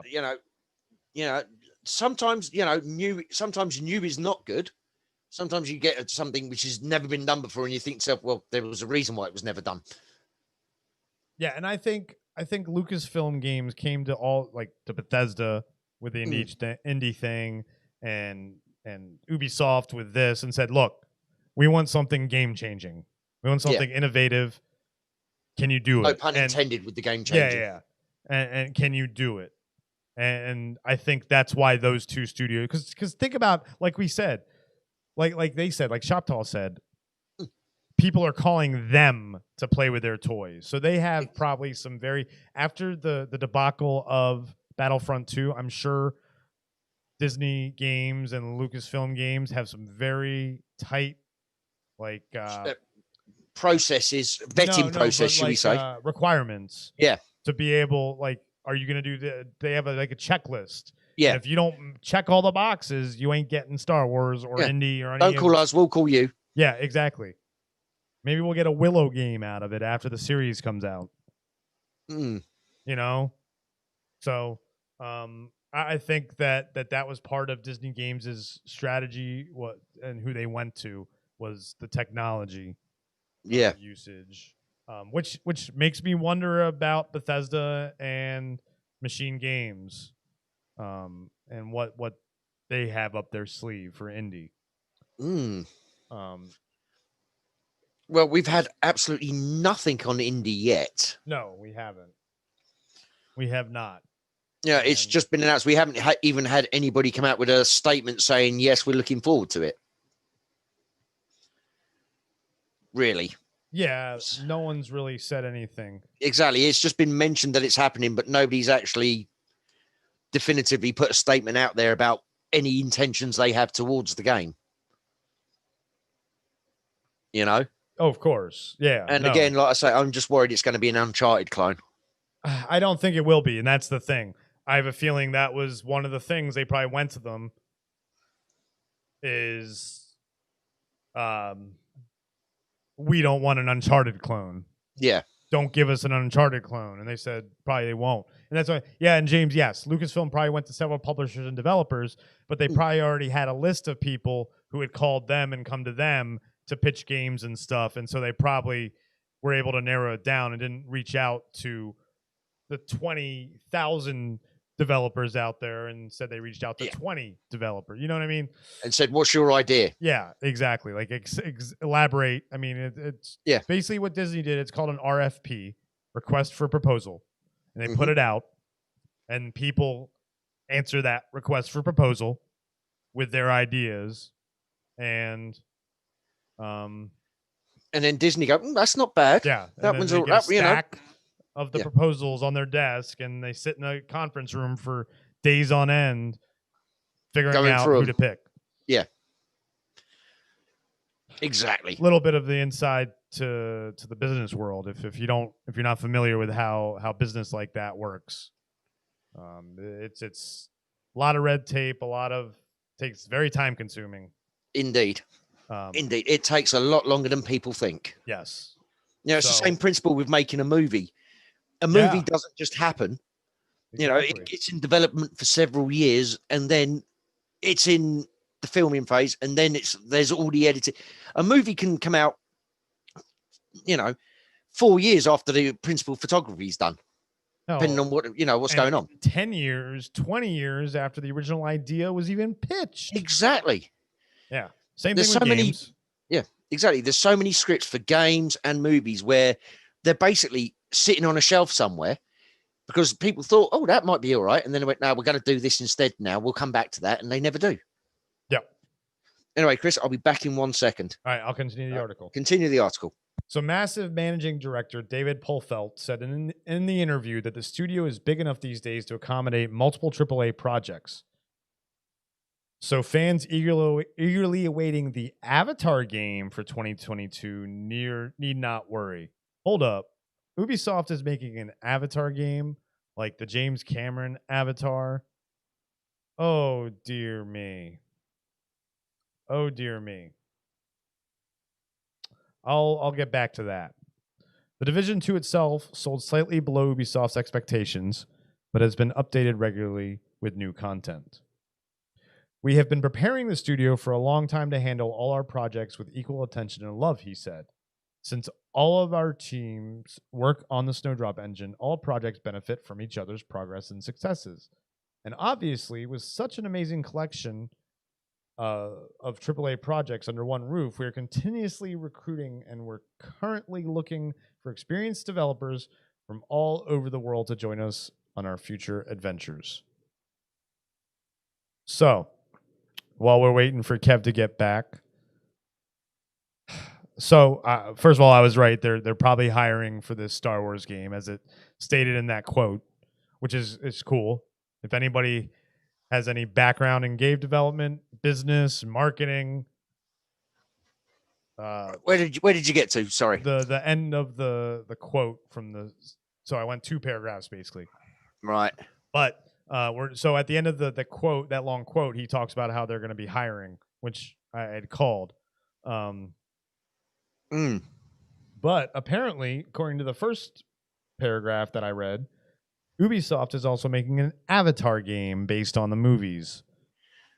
Really? Yeah. So we'll see. James thinks it could be really cool. I'm not sure. Oh, James, an Alien Isolation. Ooh. That was 2K. That wasn't. Yeah, that's what I was thinking. That wasn't Ubisoft. That was 2K. I thought. And I still have yet to install that. I'm pretty Alien sure Isolation. That was 2K. Let me look that up. Hold on, just go into the Epic store. Epic. Oh yeah, that's true. Hold on, I'm going there now. Okay, you go there while I continue the article. Yes. He also spoke about how the Snowdrop engine will help unleash new technical and graphical advancements for Massive's upcoming games. Our amazing rendering will visually bring Star Wars to life in a way that no game has ever done before, Polfelt said. As a game-agnostic engine, Snowdrop has always been developed as a future-forward piece of tech, with the focus to empower developers. The beauty of our engine is the control and flexibility given to our creators to innovate the best games possible for the players. Snowdrop is extremely agile and has the power to bring a variety of games to our players. With the launch of next-generation consoles, Snowdrop's engineers are pushing the engine even further so that we can really make the most of the opportunities the new hardware provides. Indeed. That's the thing with with the way the hardware software is developing at such an incredible rate nowadays. The possibilities really are limitless. Yeah. James, but that quote is from the Massive Entertainment guy, not the Disney guy or the Lucasfilm. Wasn't the Disney rep? It was the Ubisoft guy. So Ubisoft. That's why I say, like, I don't know if that really. I mean, sure. My guess is that the Avatar game. Oh, here we go. Here's this next This is exactly where I was going with this. Ubisoft signed on to make the Avatar game back when the franchise was owned by Fox. But the ownership of the property has since shifted to Disney, meaning Ubisoft is now working on multiple game projects for the House of Mouse. So that was going to be my point, James. That was probably decided upon before they even got the property, which obviously it was. But yes, that might have been them think, oh, maybe we'll get another Alien game to have them 2K make another Alien game, etc. So, I mean, Kingdom Hearts obviously might, is a game that comes to mind that's kind of Disney. That's not EA. It was Square Enix. Because Alien Isolation, according to Epic Game Store page, developed by Creative Assembly. Yeah, but who's it published by? Sega. Oh, it's a Sega game. Yeah. Interesting. Exactly. Wait. Sega. Your turn. Please don't do that again. You do it. Come on, man. That's your childhood. Sega. Oh, I love it. I love it. Ubisoft is collaborating with Lucasfilm Games on the new Star Wars game. The newly minted organization is also working with Bethesda on the Indiana Jones game and with Electronic Arts on multiple future Star Wars games. That last paragraph really did not need to be there. No, it's there. In conclusion, we can get another 50 cents each for this paragraph. Yeah, exactly. In conclusion, John, whose voice? You on about Chris's? I'll take it. No, I think yours. You're now do Dr. Claw Sega. Oh yes. Sega. Ooh, it was Dr. Claw doing Sega in ASMR. I'll get you gadgets. So, what do we think? Cautiously optimistic for a nice open universe game. I agree. I like what this article gave us. Yes. Obviously, it's way too early to have any info about the actual game itself, but the people behind it's given us a bit of an insight into the people behind it who are helming it and want to develop it, and it makes me cautiously optimistic. That's true. I liked your Star Wars analogy with the Mandalorian. I mean, you can even go look at the Clone Wars cartoon and Rebels. Yes. Dave Filoni is who you're talking about. The reason I didn't bring them up is because I haven't personally seen them. So I haven't seen the Clone Wars. So okay, I mean, still, but I know what you were talking about. So this is why it's not like they're throwing Kathleen Kennedy in there to make a Star Wars game. No, they've actually gone, oh, you actually like the property. Yeah, and that's, again, I think the process was very stringent. Yeah, the vetting process, yeah. I think it was a lot of no's to some big studios. Exactly. I'm waiting for some shade to start coming out from other studios. Yeah. Like Naughty Dog. Who I saw in an article, get this, people, Naughty Dog said, with their new president of destroying all IP, president of production or development or whatever his name is, Neil Druckmann, said the number one game he would like to develop at Naughty Dog is a Punisher game. What happened with The Last of Us 2? What? Well, to fans and to normal people, it was crap. To the critics and everybody, I mean, that game for some reason won so many Game of the Year awards. I could tell you the reasons why it won those awards, but I will not. I know. I know. So this though, I mean, this game is obviously years out. The Indiana Jones game is obviously years out. I wouldn't be surprised if this wasn't until 25. There 26. are no games I'm excited for this year. The only game I'm trying to think. I mean, okay. Back 4 Blood, which is the Left 4 Dead, kind of the same studio that made Left 4 Dead. But I was never a huge Left 4 Dead fan. But in the new world order of consoles and graphics and stuff, this could be a lot like something I could get into. Oh yeah, John. Abby would have to slim down for that role. What was I gonna say? Have you did you play Left 4 Dead at all? I did. I loved it. Okay. The first one. So yeah, so this yeah. is basically Left 4 Dead the third, you know, Yeah. but not. It's called Back 4 Blood. It comes out in June as of now, but again, probably gonna get delayed. That's my call.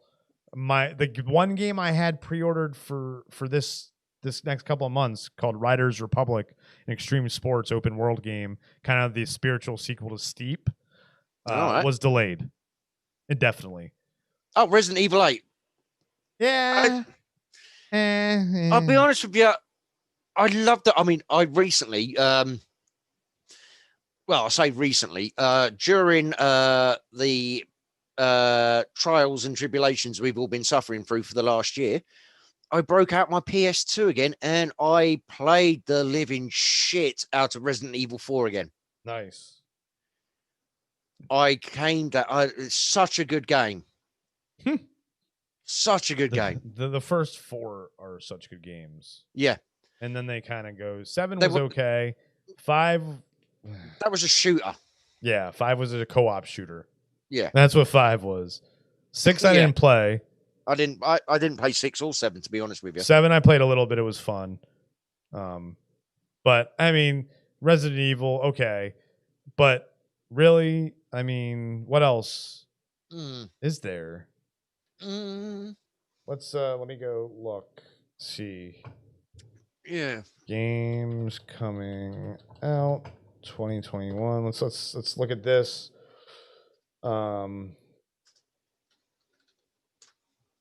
Before we wrap up here, this will be a good thing to wrap up on. Go away. So here we go. Let's go back to our thing here. Damn. All right. So in January, apparently the Cobra Kai game came out on PC. I haven't played it yet. Yeah, I wanted it to come out on PC too, so that excites me. But that's a single player game, so I might check that out. I need to watch. I've got to watch the show yet. Yeah, I got to catch up on the show before I watch any of that. Close ad. Thank you, Game Informer. No, RE4 is the best Resident Evil game, James. No, and I'm not actually saying that just to disagree with you this time. In my opinion, Resident Evil 4 was the best. Well, I say 2. I say 2. But anyway, let's see here. Anything good? Cyber Shadow looks fun. It's a little like it's a platformer, but nothing like it's nothing like major. The Medium, actually, that looks like fun. Yeah, I was going to mention the Medium. That looks good. You've got Super Mario 3D World. I've got on my list. Yeah, that's February, right? Yep. Let's see what else. Oh, where the werewolf game? That looks overhyped. I don't think that's going to be as good. The werewolf game. When's that scheduled? February 4th. February 4th. Is that even listed? That's not even listed on this one. No, I'm on the IGN one. And that's not even listed on the IGN one. Go to GameInformer.com/2021. And that'll.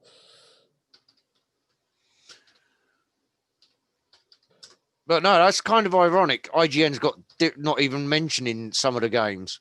Yeah, that is weird. Yeah, Super Mario 3D World plus Bowser's Fury on the Switch, February 12th.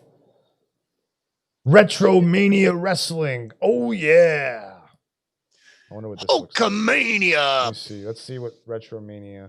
Do you reckon you get a special the retro wrestling? Oh, no way. Do you reckon you could do it? Oh, look at that. What? Go look. Where am I? Retromania Wrestling. Yeah. Click it. And look at this picture. 1 to 8, February 26th. Yeah. I love the picture. Yeah, no, that is cool. That's it's real wrestlers. Yeah. It's real wrestlers. Special pasta move.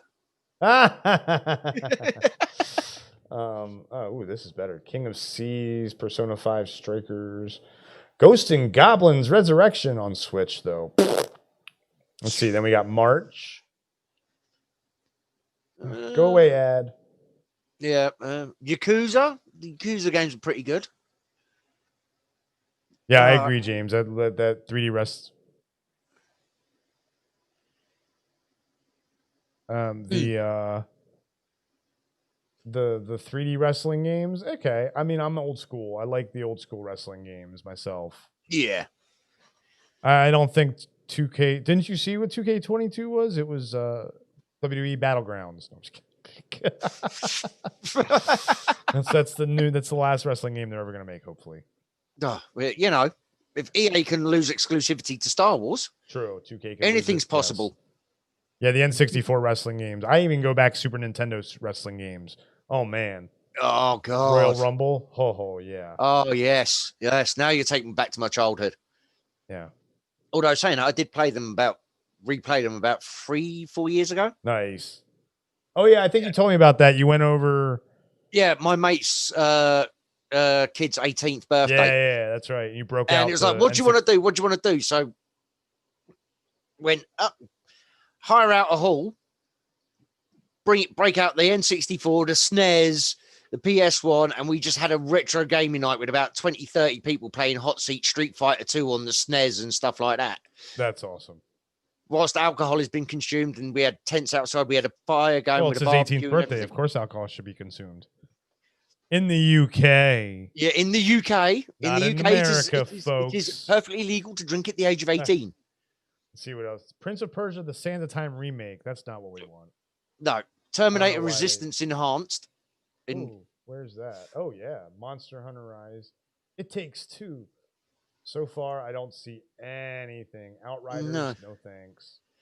I see nothing. I'll stop when I see something interesting, guys. Yeah, I'm looking. Resident Evil Village. Deathloop. That's a PlayStation exclusive, though. Mm. And PC as well. There's Back 4 Blood in June. Yep. And then to be announced. Alex Kidd in Miracle World? No way. Yeah. Look at that, Steph. Alex Kidd in Miracle World DX for Switch and PC.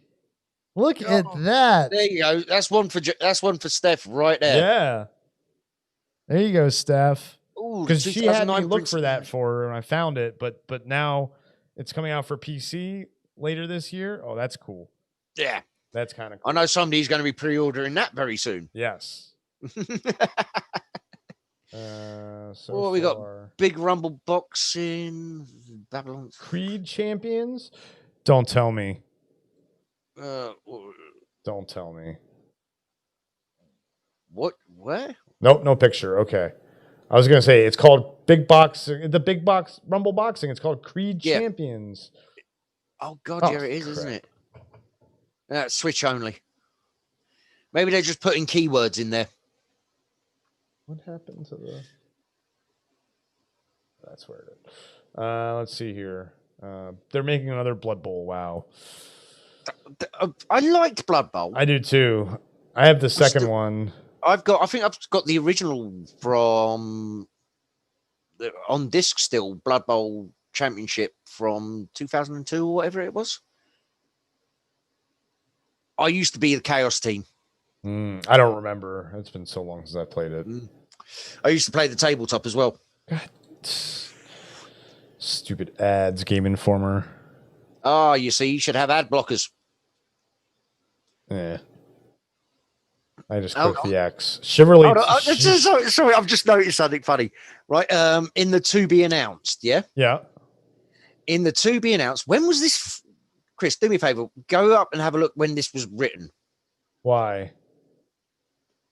Oh, because Cyberpunk. Go down to see Cyberpunk 2070. Because technically, they haven't released the next gen patch yet. So technically, it's the Xbox One and PS4 versions just running on the newer consoles. So that's correct. That's a very flimsy distinction there. It's the way they've said that though. Disco Elysium's coming to console. Oh, Digimon Survive. If you haven't played Disco Elysium, I recommend it. Elysium, excuse me. It's a like a top-down RPG. All right. It's like cyberpunkish top-down RPG, old school looking. Hmm. So far though, there's There's nothing. There's Elden Ring, James. There's Elden Ring. Yeah, and Elite Dangerous. I really need to get back into Dangerous Elite Dangerous. Odyssey. Well, did you claim it for free when it was free? I own it on Steam. I on played Epic play it though. on, Did you?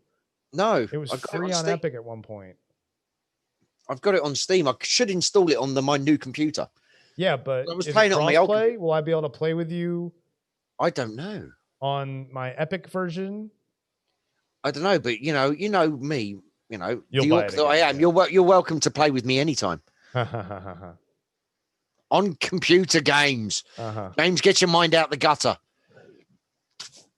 Let's see. Far Cry 6, that's right, with Giancarlo Esposito being the bad guy. I do like the Far Cries, but the first one was completely different to all the rest. Yeah, so far I agree, John. Nothing is like, oh my gosh. Mm. New God of War? Oh, just probably the patch. Gotham Knights was supposed to come out in the fall. That's right. Yeah. That's right. That game looks okay. Yeah, and then Turismo you 7, Grand Theft Halo Auto Infinite. 5, the next gen patch. Halo Infinite. That's right. Halo is really it. Yeah, I'm just scanning the. Oh, there's one that I'm really interested in. What? I Am Jesus Christ. Oh, God, I've seen What that. the hell? I've seen that. You play Jesus. You play Jesus. Now, What? granted, Hood Outlaws and Legends, that intrigues me. It's a Robin Hood multiplayer, like squad-based PvP game. That could be interesting. And you go and do heists and stuff like that as well, PvE. Horizon Forbidden West, if you're a PlayStation player, that's the sequel to Zero Dawn. So yeah, that's gonna be good. There's nothing that's really Halo and Hood for me. Maybe Back for Blood. Yeah, Kerbal Space Program 2. I still haven't even really delved into the first one. It's a Panzer Dragoon VR. Oh, that's interesting. Loop Hero looks interesting, but it's an indie game. Oh, a new Magic version. We didn't even play the original Magic Legends. No, we didn't even play the other one that's free to play, Magic Arena. No, which we downloaded, we got, and we got in our libraries, and we never. I opened it up, and had to build the decks, and I went, I'm too drunk for this. Yeah. Marvel's Avengers will get their next gen patch as well. Is anybody still playing that? I've picked it up here and there because Kate Bishop came out in December, so they're the free characters. So there's stuff to do. I mean, it's a fun game, as you've seen. You know, it's just it's not what people expected right off the bat, and eventually it'll be. That's another game that eventually will be worthy. Oh, there's one I might be interested in. What? State of Decay 3. Oh yeah. Oh, New World. I actually have tried. It's an MMO. It's interesting.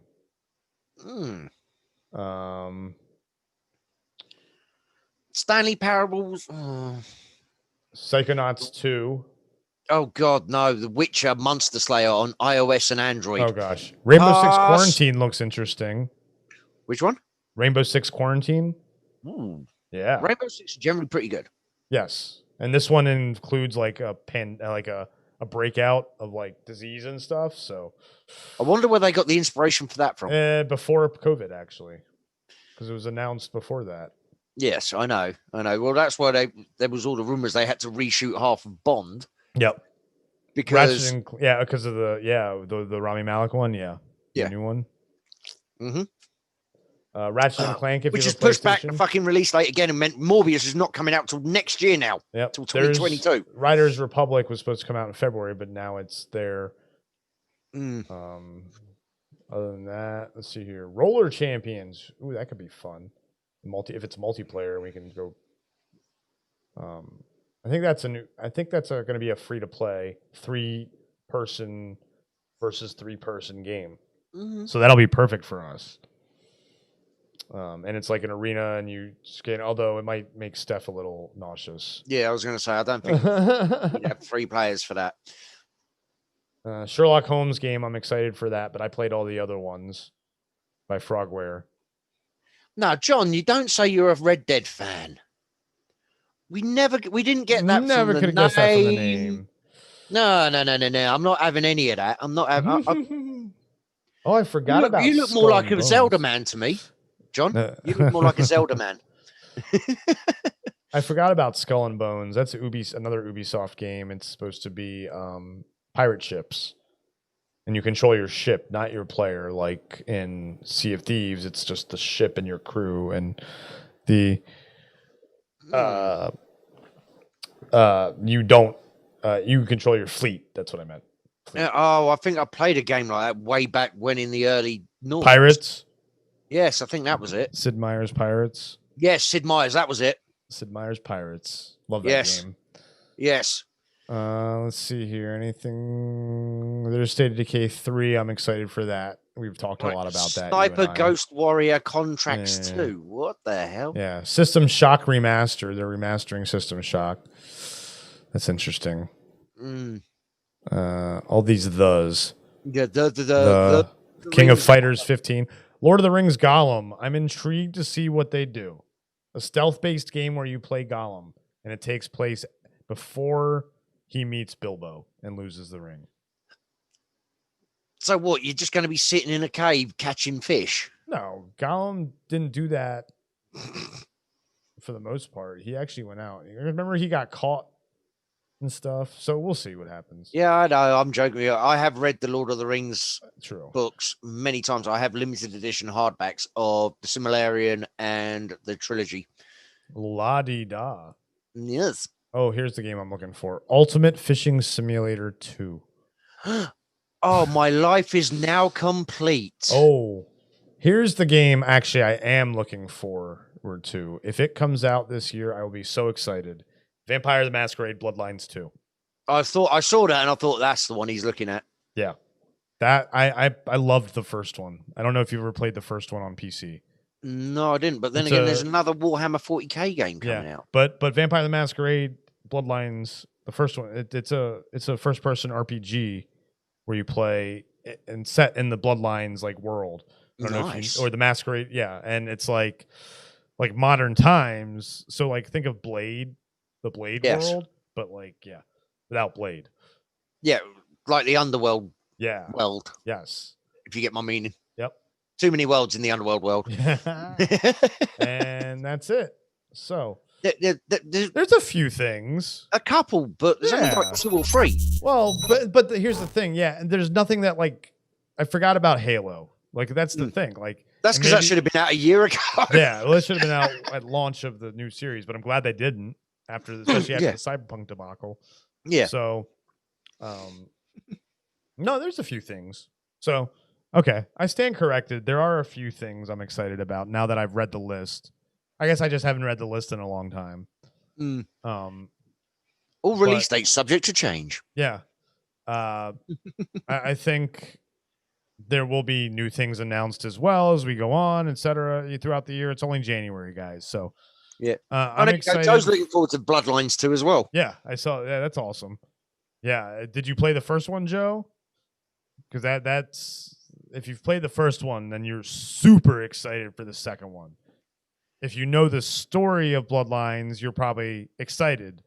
But if you've played the first one, it definitely amps you up. Be like, oh yeah. But. Yeah, I'm excited for the Star Wars game. I'm excited for an Indiana Jones game to see what Bethesda does. Bethesda still has a couple of games that I'm excited for that they, Starfield and Elder Scrolls 6, but they're not, they're with the main studio. Yeah, I was going to say that's their flagship. But at the same time, could an Indiana Jones game take off and create a long franchise like Star Wars did in the 90s and in the early 2000s? If it's done right, yes. That excites But me. this is the problem. You worry nowadays that companies see what's been successful in the past, and instead of trying to innovate and really push things forward, they go with safety.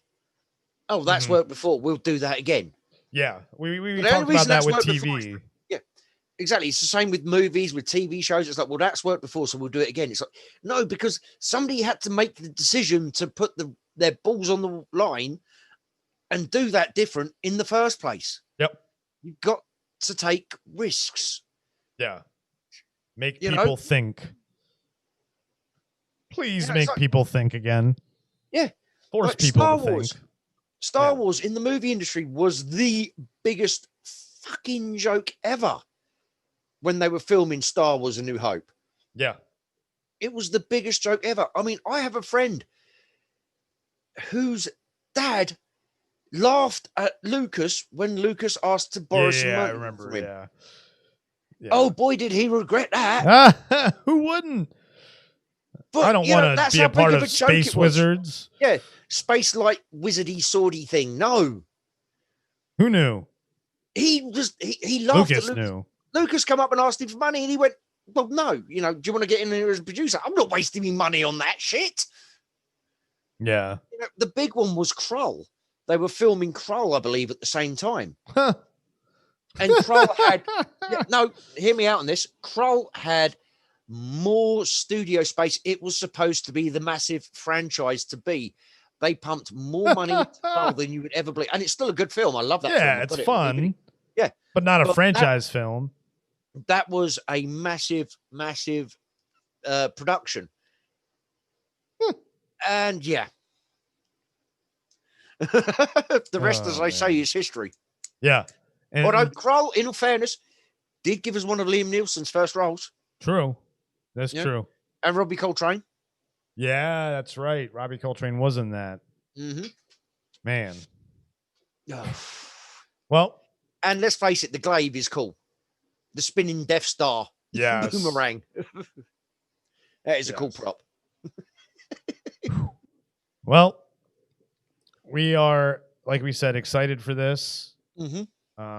I'm excited that we actually did an episode of Wormholes and did a podcast this week because it's been a long time since I've been on one really for us. But no, it's not been that long. For this show, yes. Yes. Fair enough. So, for this show, yes. But maybe we'll do some gaming later in a little bit. I need to do. Oh, right. I'm sorry. This man needs sleep. He nearly burnt his house down this morning. This is true. Well, I was on with you till like 3 a.m, and then I put some food in the oven and fell asleep. And at 9 this morning, I found the cremated remains of my fish and chips. Oh, well. Good thing you didn't find the cremated remains of your house. I would have noticed that one happening. Yeah, I think you would have. So. Yeah. Oh, I forgot to turn the heating off when I went to bed. Oh, no, I didn't even go to bed. I fell asleep in my chair. I know. Excuse me, yesterday at work all day and then drinking for 11 hours. Yeah. I'm an old orc. You don't notice it because of the way I look. But... James said orcs don't need sleep. Do some gaming. James. Where do you think we get all our virile energy from? We need to rest occasionally. So maybe we'll do some gaming if Kev doesn't fall asleep. But if not, we'll see you all another day. No. What were we talking about earlier about potentially doing tomorrow? Well, we might do a trailer reaction to Kong versus Godzilla, possibly, if it's not too late for the Brits. And because Chris wants to watch your handball game that Americans football. American handball. Hey, you were wondering when the game was coming on too. You wanted to watch. Yeah, I guess it was 7:00 and yeah. So, well, no, the second game, not the first. Well, I want to watch Kansas City Chiefs. 1:00 in the morning for you.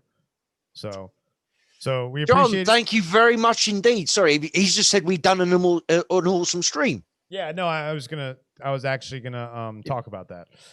Sorry. So So I appreciate. Oh shit, Conor McGregor's tonight. Yeah. Oh god damn it! All right. Well, take a nap and then message me when when you wake up to watch it. But we don't know what time the trailer drops, James, so it might be too late for them.